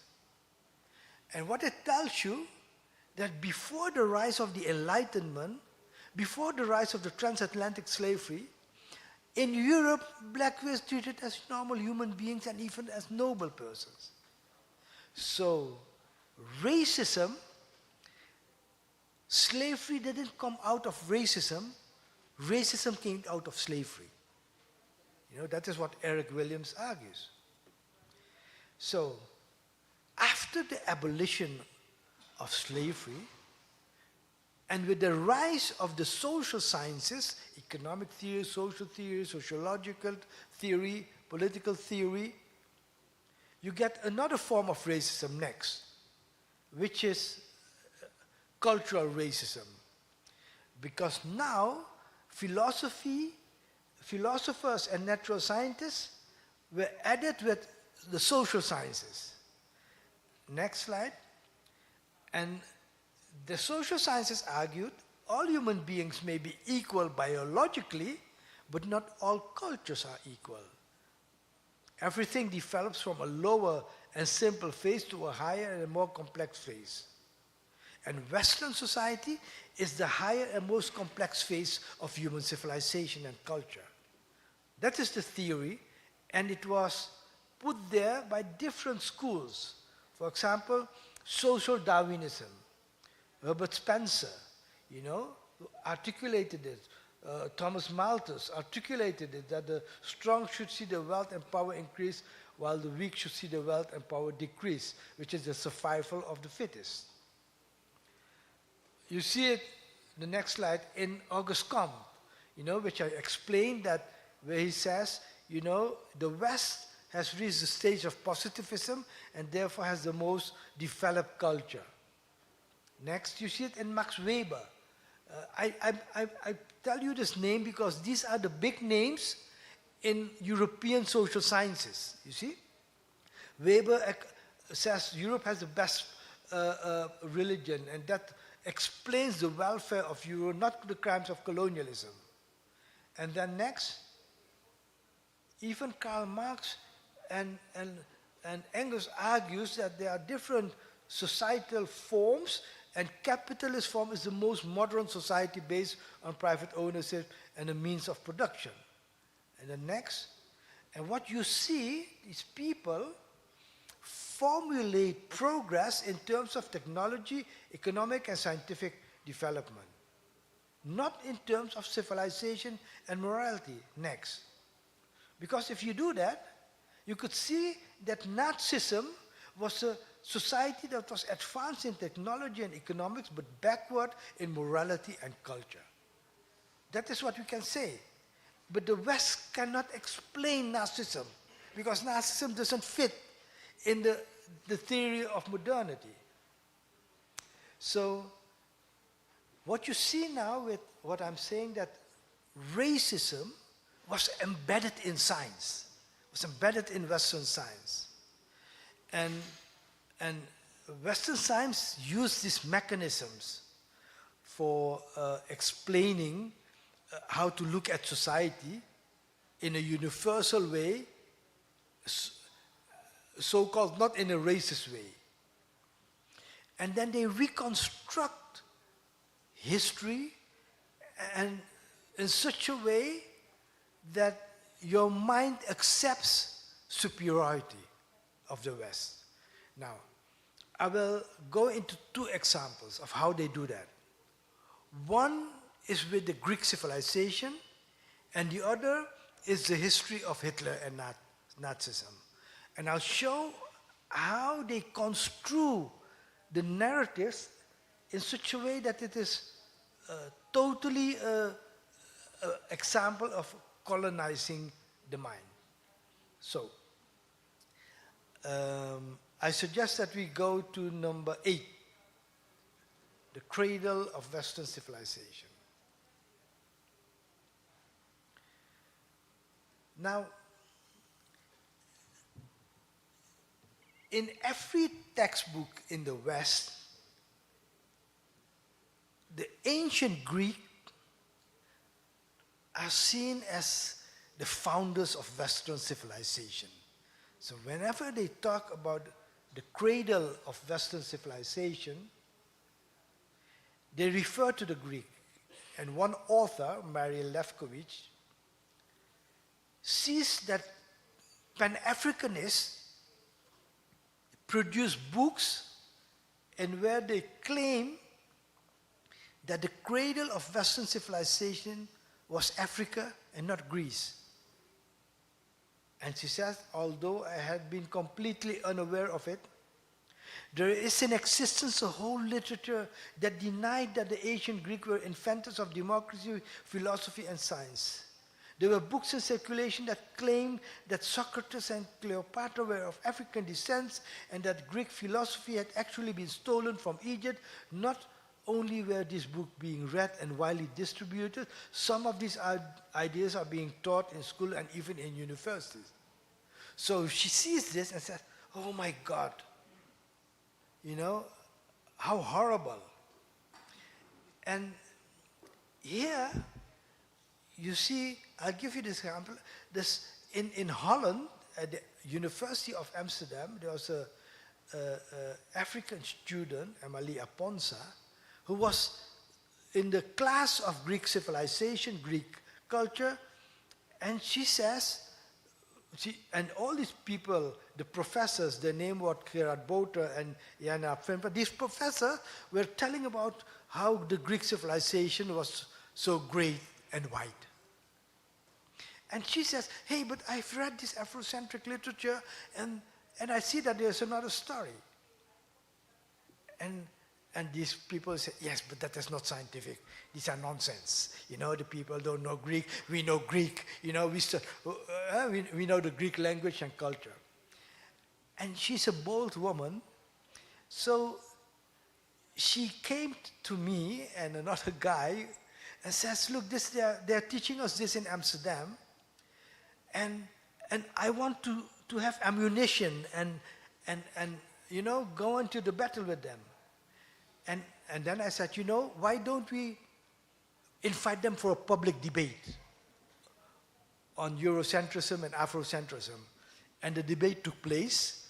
The professors agreed to it, and we make these posters of Muhammad Ali versus Superman.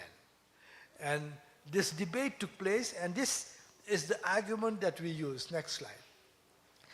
So what we did, we went into the books of, of the Greek classics. These books are free, in English translated on the internet. You can download them all. Herodotus, for example, this is the father of historiography. And Herodotus talks about the Egyptian, that is Africa, you know. He says, the Egyptians surpasses all other nations in wisdom. They were the first to discover the solar year and to portion out its course into 12 parts. They obtained this knowledge from the stars. And it goes on and on. The next slide, number 2. It says, all the names of the gods in Greece came from Egypt. You know, and all the stories came from Egypt.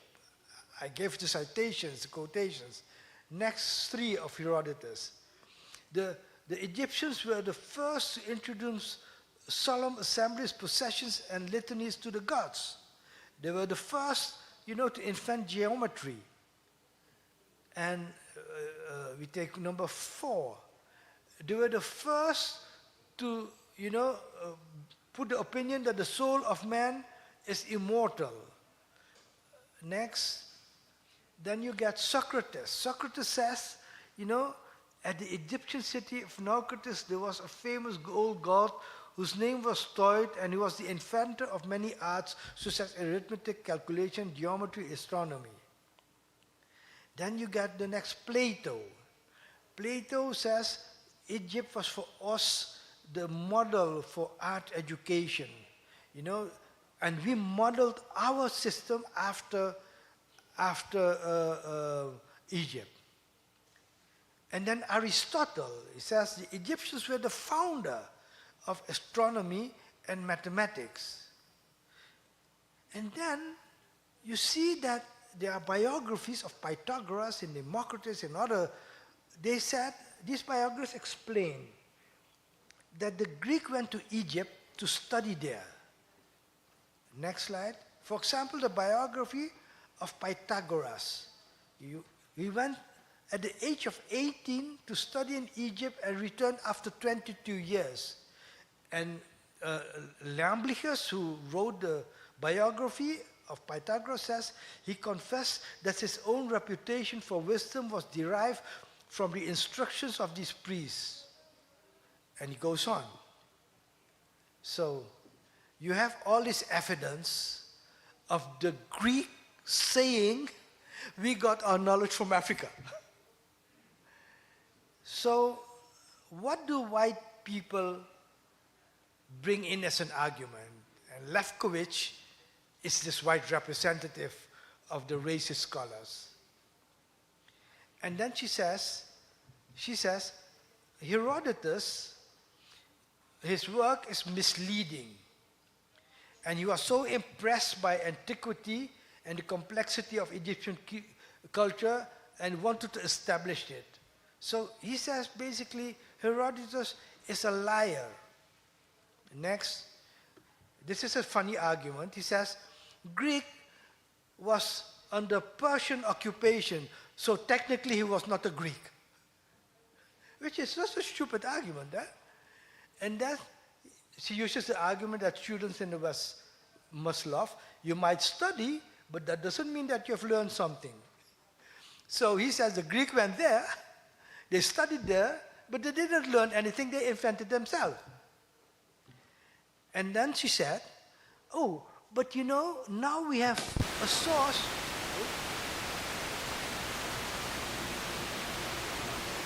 Something is going wrong in the technical department.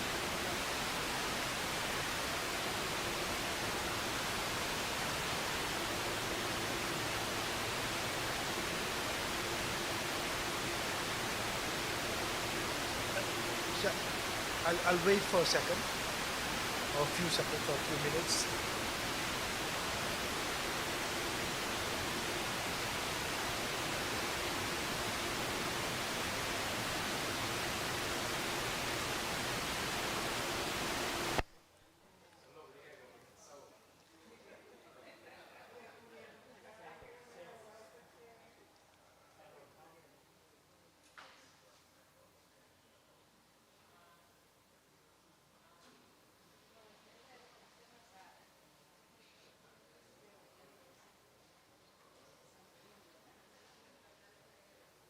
Testing, testing. Probando uno, dos, tres, ¿me escuchas? Probando, ¿no me escuchas? It's okay? All right? Okay, it works? Right. And then comes the argument that Lefkowitz uses. She says, oh, you know, we have now hieroglyphs and we don't see the story of the Greeks learning in Egypt in the hieroglyphs. It's like somebody saying, oh, I didn't see this in the newspaper, so it didn't happen. You know? So these are such stupid arguments, you know. And the most stupid one comes here. Egypt is not in Africa, but in the Orient. The Orient is the East. So they say, if you Google Egypt, then you see Egypt is in the heart of, still today, they say Egypt is in the Orient, not in Africa. And then, if you look at the map, you will see that Greece, you know, is surrounded in a multicultural setting of Africa and Southern Asia. Thus the Greek people themselves are not necessarily white. They are multicultural. And so if you think that a person who is mixed, in the United States, they call them not mixed, they call them black. Although Barack Obama had a white mother, they call him a black president. So they have the theory of one drop of blood. If you have one drop of black blood, then you're black. And then here, you see my friend Kwame Nimako on the left, and you see a statue of Socrates there. And if you compare them, you see, hey, Socrates, my brother, you are African. You see? Everybody would say, this is my brother, African. But in the West, they can't accept the idea that Socrates was black. Although, if you compare this, you would say, oh, heavens, this is true. So, I'll close this presentation. I see because of the time I want to do the Nazism one. But what you see here is, what is reparation? Is reconstructing the history of the Western civilization and saying the cradle of the Western civilization is in Africa. And we have the proof for it, you see? And that is what it means to say that we reconstruct civilizational history, we reconstruct the history of Africa. Now I'm going to reconstruct the history of Nazism. This is important because, if you take next slide, history is about identity formation. Who are you? And your identity is not an individual identity only. It's also a collective identity. It's linked to your community. And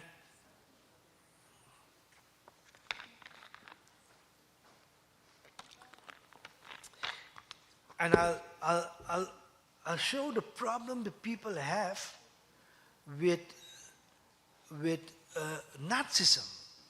Because Nazism, if we look at the arguments, you know, that go to the next slide. Next.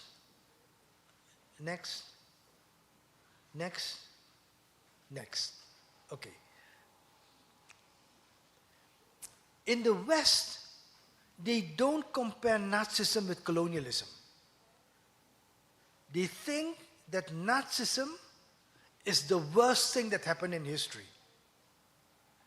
They don't compare the Holocaust with the transatlantic enslavement. They think the Holocaust is the worst thing that happened in history. So if you say to somebody, you are a fascist, and you say to another body, you are a colonialist, fascist is worse than colonialist. That is how history has enslaved our mind. Now, next slide. And I see, how did they construct it?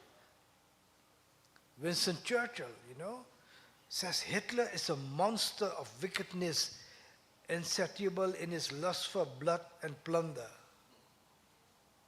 But next, Frantz Fanon says, When I turn on my radio, when I hear that Negroes have been lynched in America, I say that we have been lied to. Hitler is not dead. When I turn on my radio, when I learn that Jews have been insulted, mistreated, persecuted, that we have been lied to, Hitler is not dead.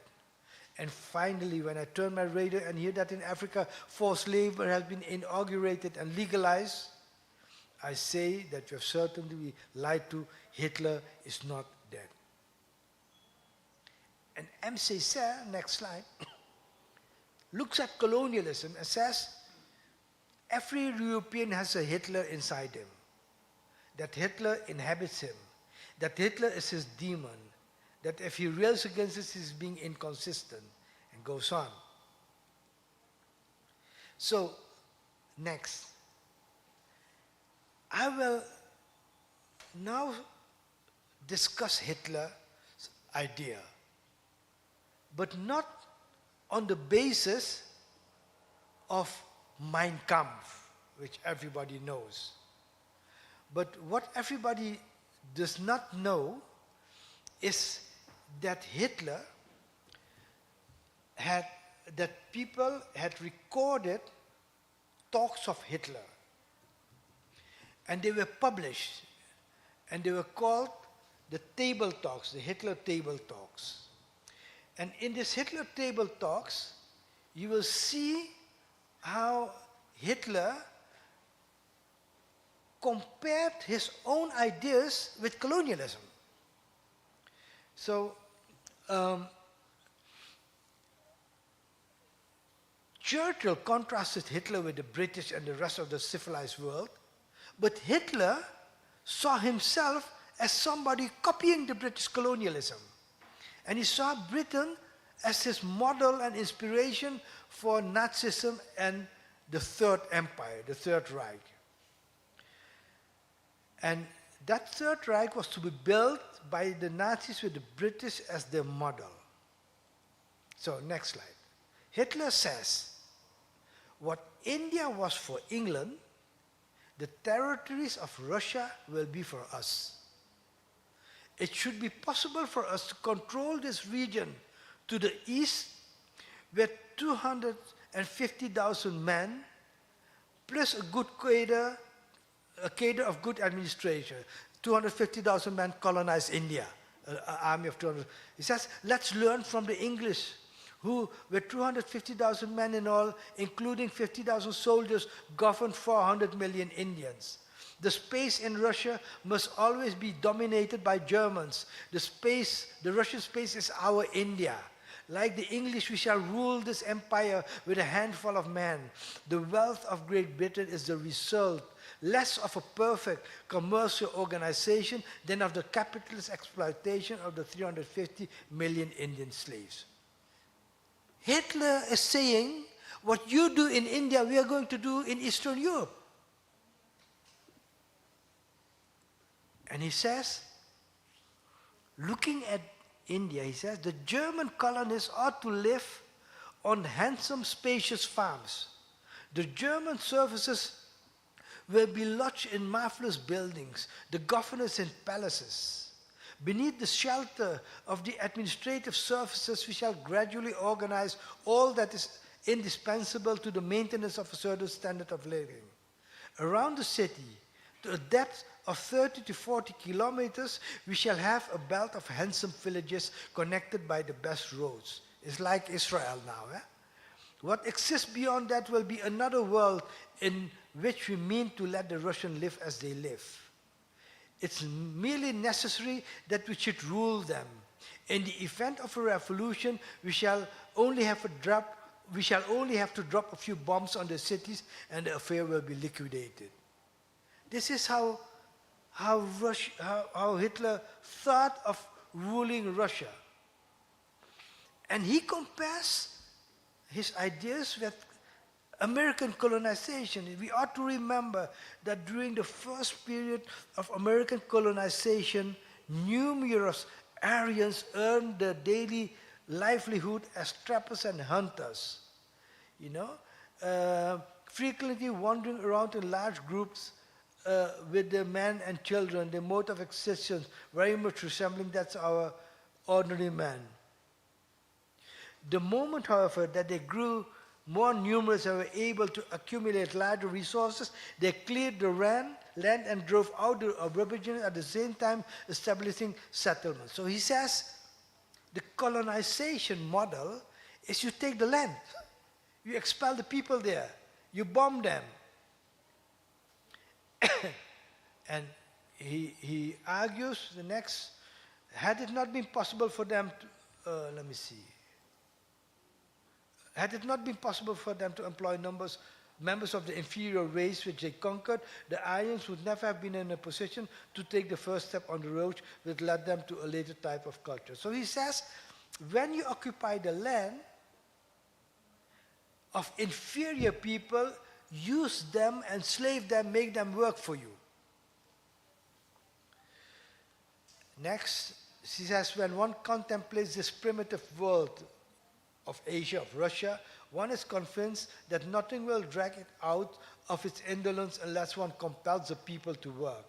The Slavs are a mass of born slaves who feel the need for a master.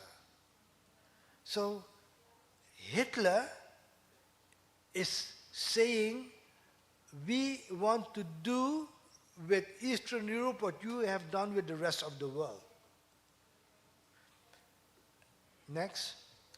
And I like this thing when Muhammad Ali visited the site of the World Trade Center after 9/11. A journalist asked him, how do you feel about the fact that terrorists responsible for the attack share your Muslim faith? And then he replied, how do you feel about Hitler sharing yours? So what you see, Hitler next was a Christian. Hitler says that Catholics and Protestants are fighting with each other to their heart's contents, while the enemy of the Aryan and all Christendom is laughing up to their sleeves. The Jews of this world is of this world only, and his mentality is as foreign to the true spirit of Christianity. So he says, what we are doing, we have the true spirit of Christianity. So next. So you see that Nazism, there was no difference with colonialism. In fact, colonialism, if you look at it, was even worse. If you look at the victims of Nazism, next slide, World War II, you will see that the overwhelming majority of victims were Russians, not Jews. 20 million, 25 million people who were killed in World War II were Russians, you know. And then you have the Chinese. It is total about 50 million people died, and 6 million in the Holocaust. Next. And if you look at where the Jews from the Holocaust died, a small percentage was from Holland, France, etc. The overwhelming majority was in Poland, in Ukraine, in Eastern Europe. So the question now is, how is it possible that World War II, which should have been in the textbook about the colonization of Eastern Europe, is a history of the Holocaust? Why has it been turned into the history of the Holocaust? Because with the history of the Holocaust, they could present Hitler as an exception in Western civilization and not as a rule. So how do you create the idea that a Western, the highest developed Western country, Germany, how do you explain that this highly developed country engaged in colonization of Eastern Europe by leaving out colonization and saying it was about the Holocaust? And that is not part of Western civilization. Colonization is part of it, but not uh, uh, uh, uh, the Holocaust.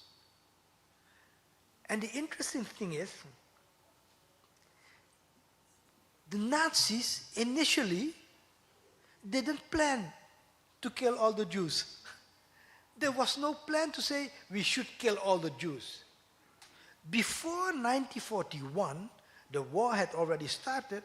The plan was to force them to immigrate. So they expropriated Jewish property. They introduced laws to ban marriages between Jews and non-Jews.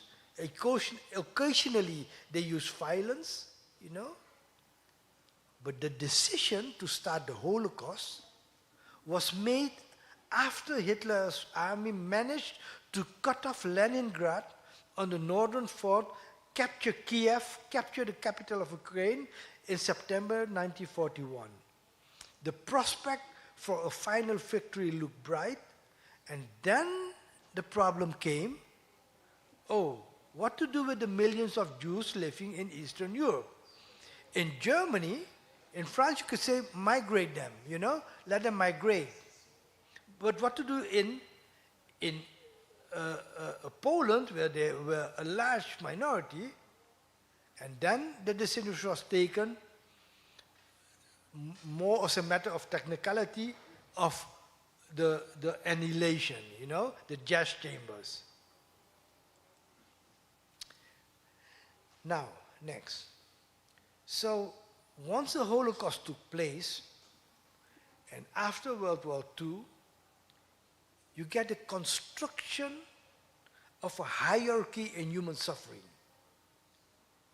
And now the Europeans were saying the people who suffered most in human history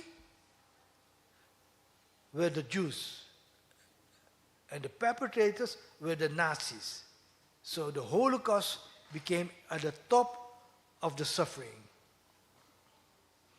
And next, there was a debate in the 80s in Germany between left and right historians. It's called the historians' dispute, with Habermas being on the left and Erich Nolte being on the right.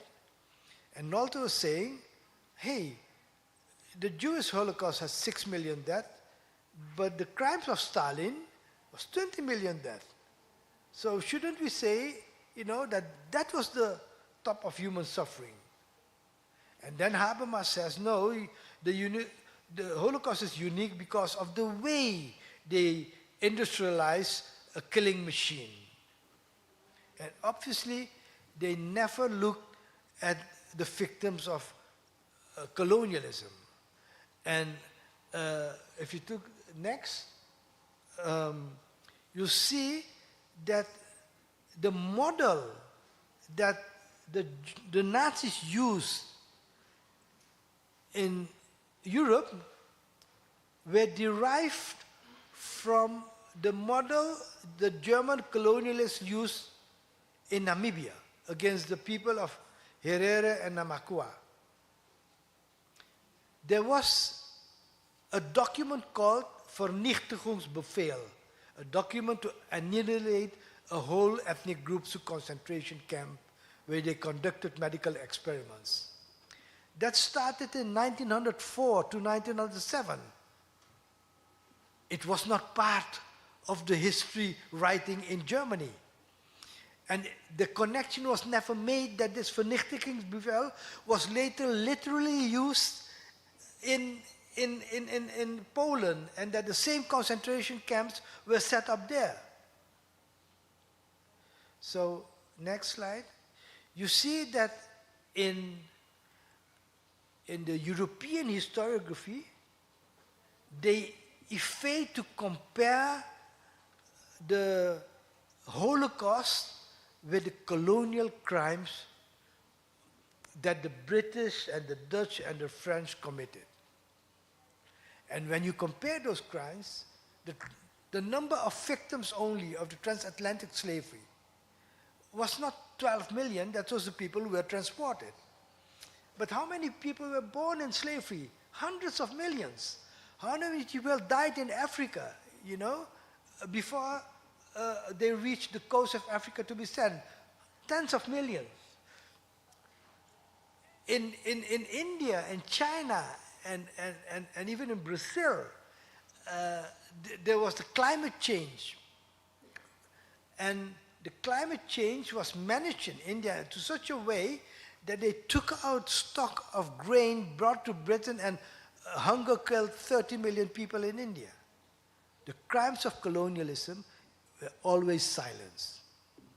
So when we reconstruct the history of Nazism, we reconstruct it in such a way that we connect it with colonialism, while in the West they disconnected it from colonialism. And that is a way of decolonizing the mind. So I will leave it at that and then go into question and answers and discussions. But you see two examples of what we do beyond reparation now. We reconstruct things. Okay, thank you for your attention. The discussion now.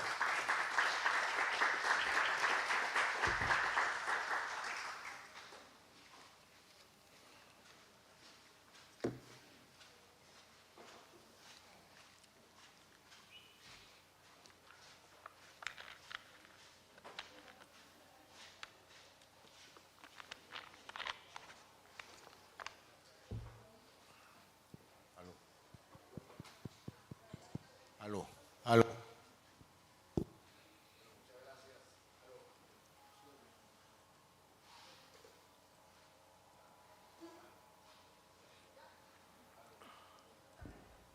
No se escucha.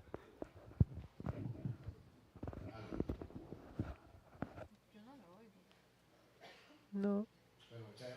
No se escucha. No se escucha. Tú. Yo no escucho, un momentito. No, no, no, no. Un momentico, no se escucha. I can't hear, sir. Oh, sorry. I'm sorry, I cannot hear. They can't hear me. Can't hear you.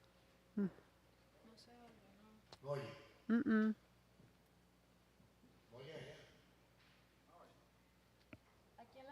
Aquí no se oye, en la cabina de inglés.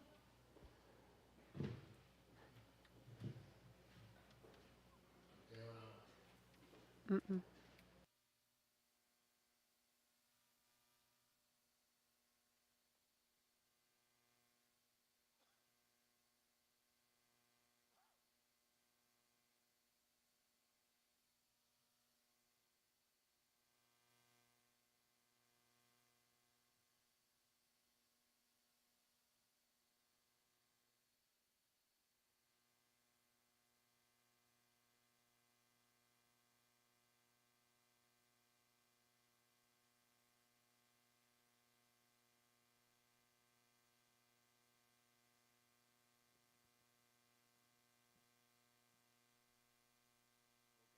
Very well.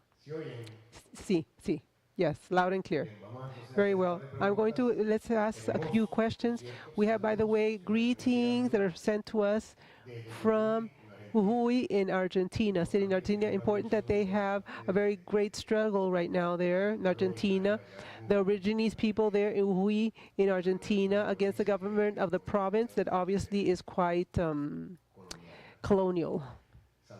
Greetings also from Mozambique to all of you, and from Argentina, another part of Argentina that they didn't say from where specifically. We have also people in Zulia State here in Venezuela and Falcón State here, these states in Caracas in Venezuela who are listening right now, and they're also greeting.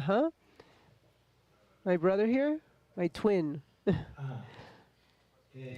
Thank you for your speech today and your session. You have given us many elements to continue to investigate a militant investigation of transformation of many things, firstly of the mind, but also of the reality.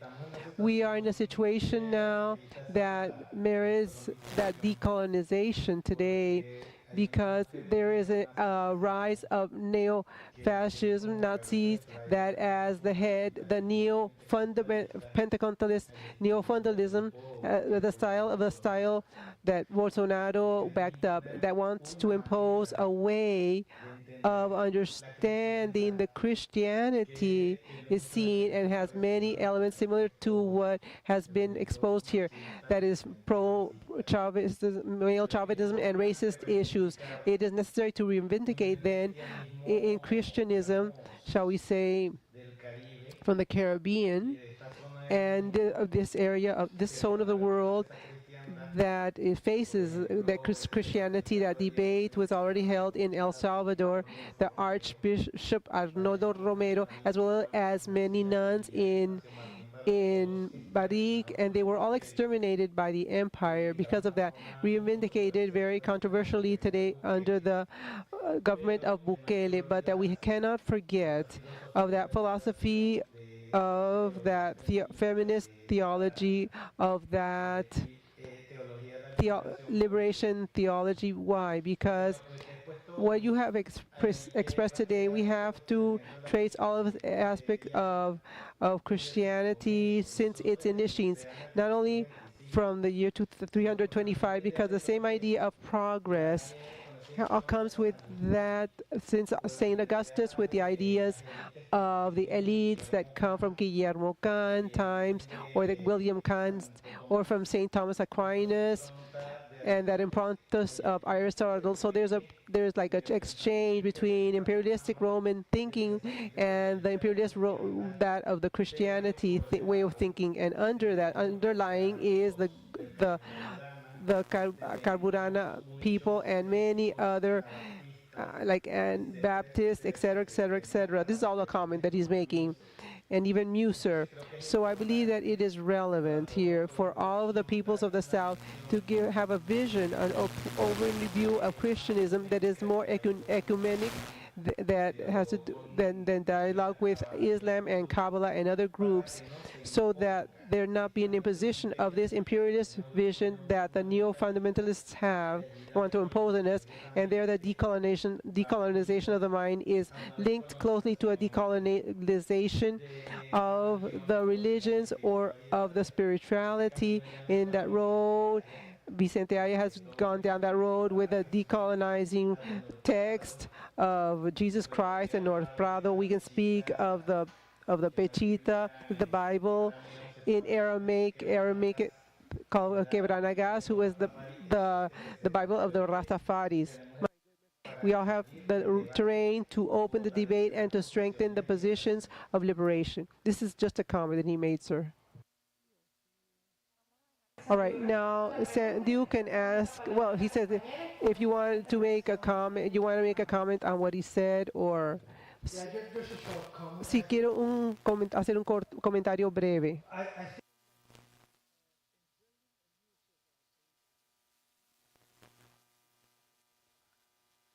You don't build a new civilization with new wars. So we will build it with dialogue, and the dialogue will be an honest one, where we look at, if it's the dialogue with Christianity, Islam, etc., we look at the different elements that has been there in the history of the religion. The element of liberation, which many of them started with, the element of oppression, which many of them grew into it, and the element of liberation theology, which was within the religion, an opposition against it. You see?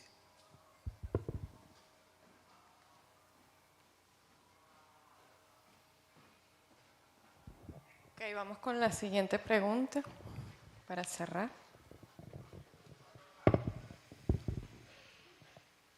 Sosténlo.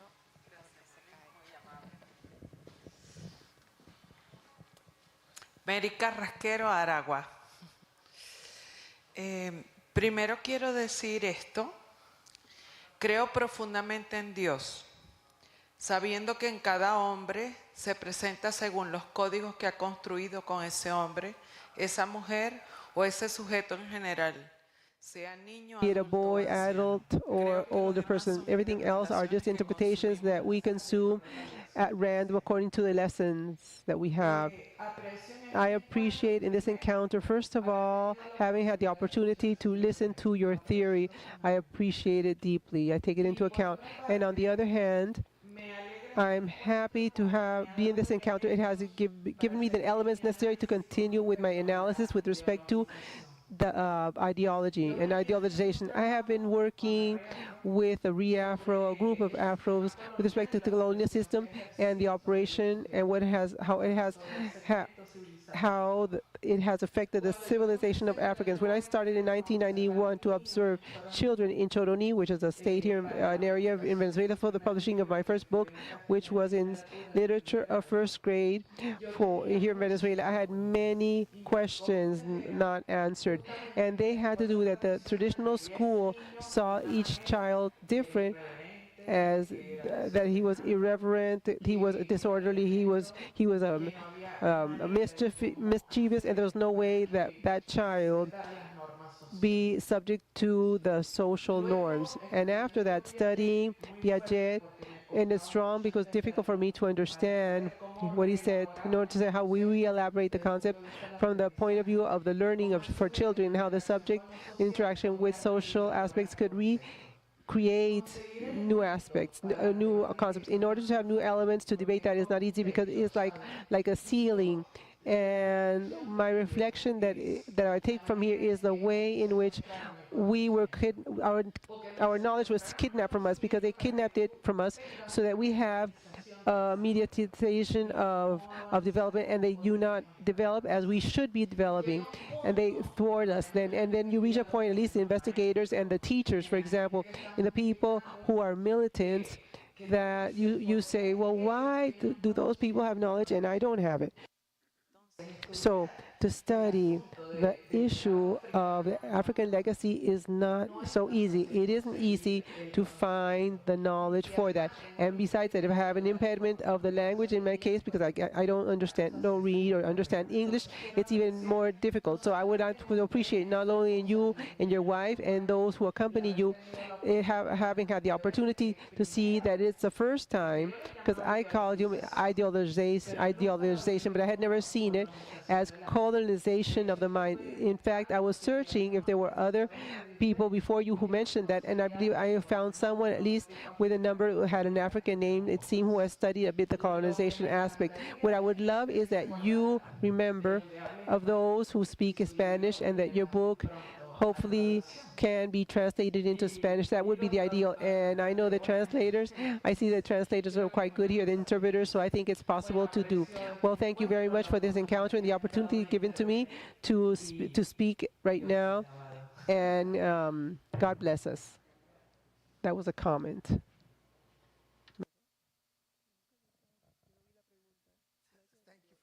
Gracias por... Yeah, we're working on a Spanish translation of the book, so hopefully next year it will be there. But I want to develop a point that you made and state it clearly. We reconstruct knowledge. That is our aim. We reconstruct knowledge to such an extent that we will have new textbooks on philosophy and biology, on natural sciences, etc.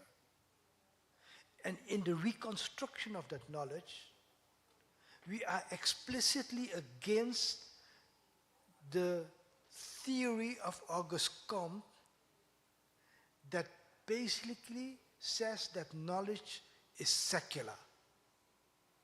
We think that knowledge is not secular. So that knowledge includes ethics, especially in the social sciences. But I would say even in the natural sciences.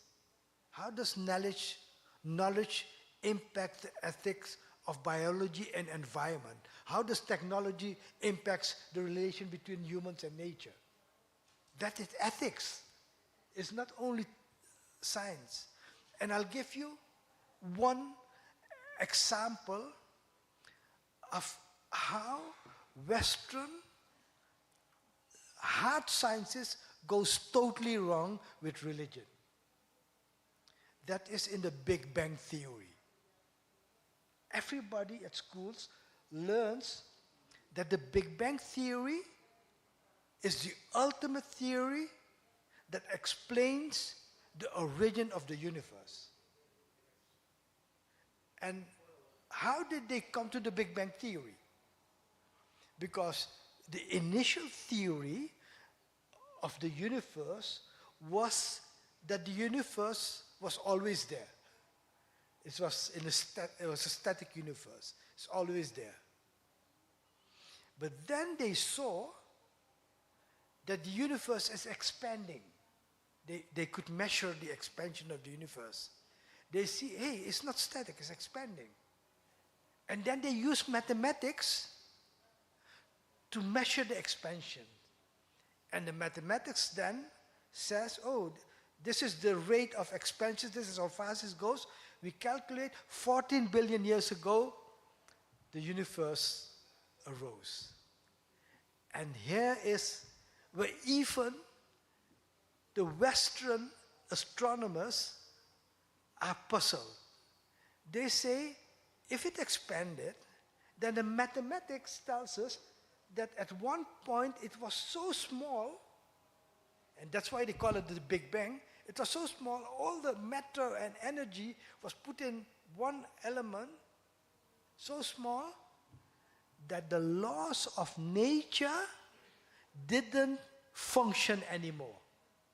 That is what Stephen Hawking writes in his book, History of Time. He says, okay, our mathematics teaches us that there was an initial point in which the mathematics didn't work, the laws of nature didn't work. And then our question is, how do you know that? There's no observation and reasoning. There's no way you could know it. And he says this is the beginning of time. And he himself then said, if we don't know it, maybe it's God that created it. You see? So you see that even in the Western advanced mathematics and natural science, they can't give you the answer of how out of nothing came something. The mathematics doesn't work anymore. But now comes religion, spirituality, that says, okay, the purpose of our being on earth is not senseless. There's a reason we are here. There's a reason, and trying to find that reason, we look into what humanity produces as ideas of why are we here, how should we live together, and where the natural science can provide any guidance, those philosophies can tell you whether God exists or not. It can tell you, love your brothers and sisters. The natural science can tell you that. It can give you the rules and regulations. And that's why when we talk about the new knowledge construction and this, we will have a totally different science that integrates ethics with knowledge, that looks at biology, for example. Guillermo is my dear friend. I've been talking a long time to Guillermo, and yesterday he told me that he has a group that is called the Group for Useless Discussions.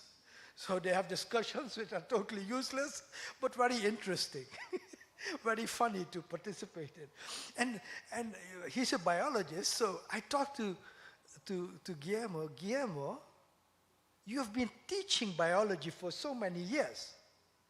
Have you been teaching Eurocentric biology? Is there a way to decolonize biology?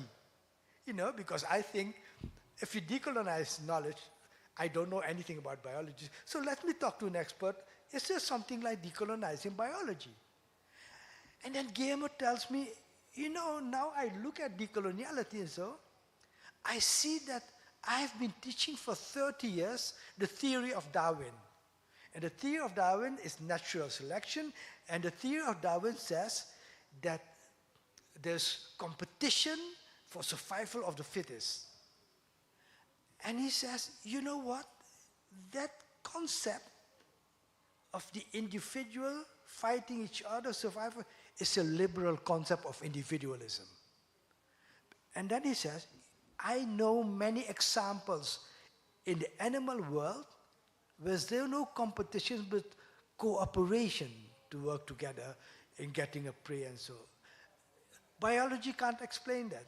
So I said to Guillermo, you should write a book on the new textbook of biology, but he's lazy, I don't know why he don't want to do it, but I'm pressing for it. Thank you.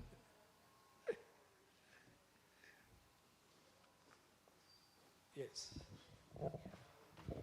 Bueno, muchas gracias, Sandew. Ya estamos cerrando. Muchas gracias.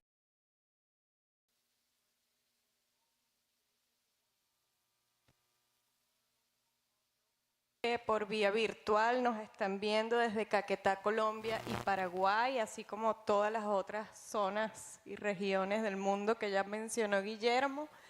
Gracias al equipo de traducción simultánea, a los compañeros que están haciendo posible la transmisión virtual, al equipo de protocolo, al Ministerio de Ciencia y Tecnología por permitirnos estar hoy en este espacio, a Sandew por sus maravillosas reflexiones que nos están abriendo la mente y nos están llevando a transformar nuestras formas de entender la realidad.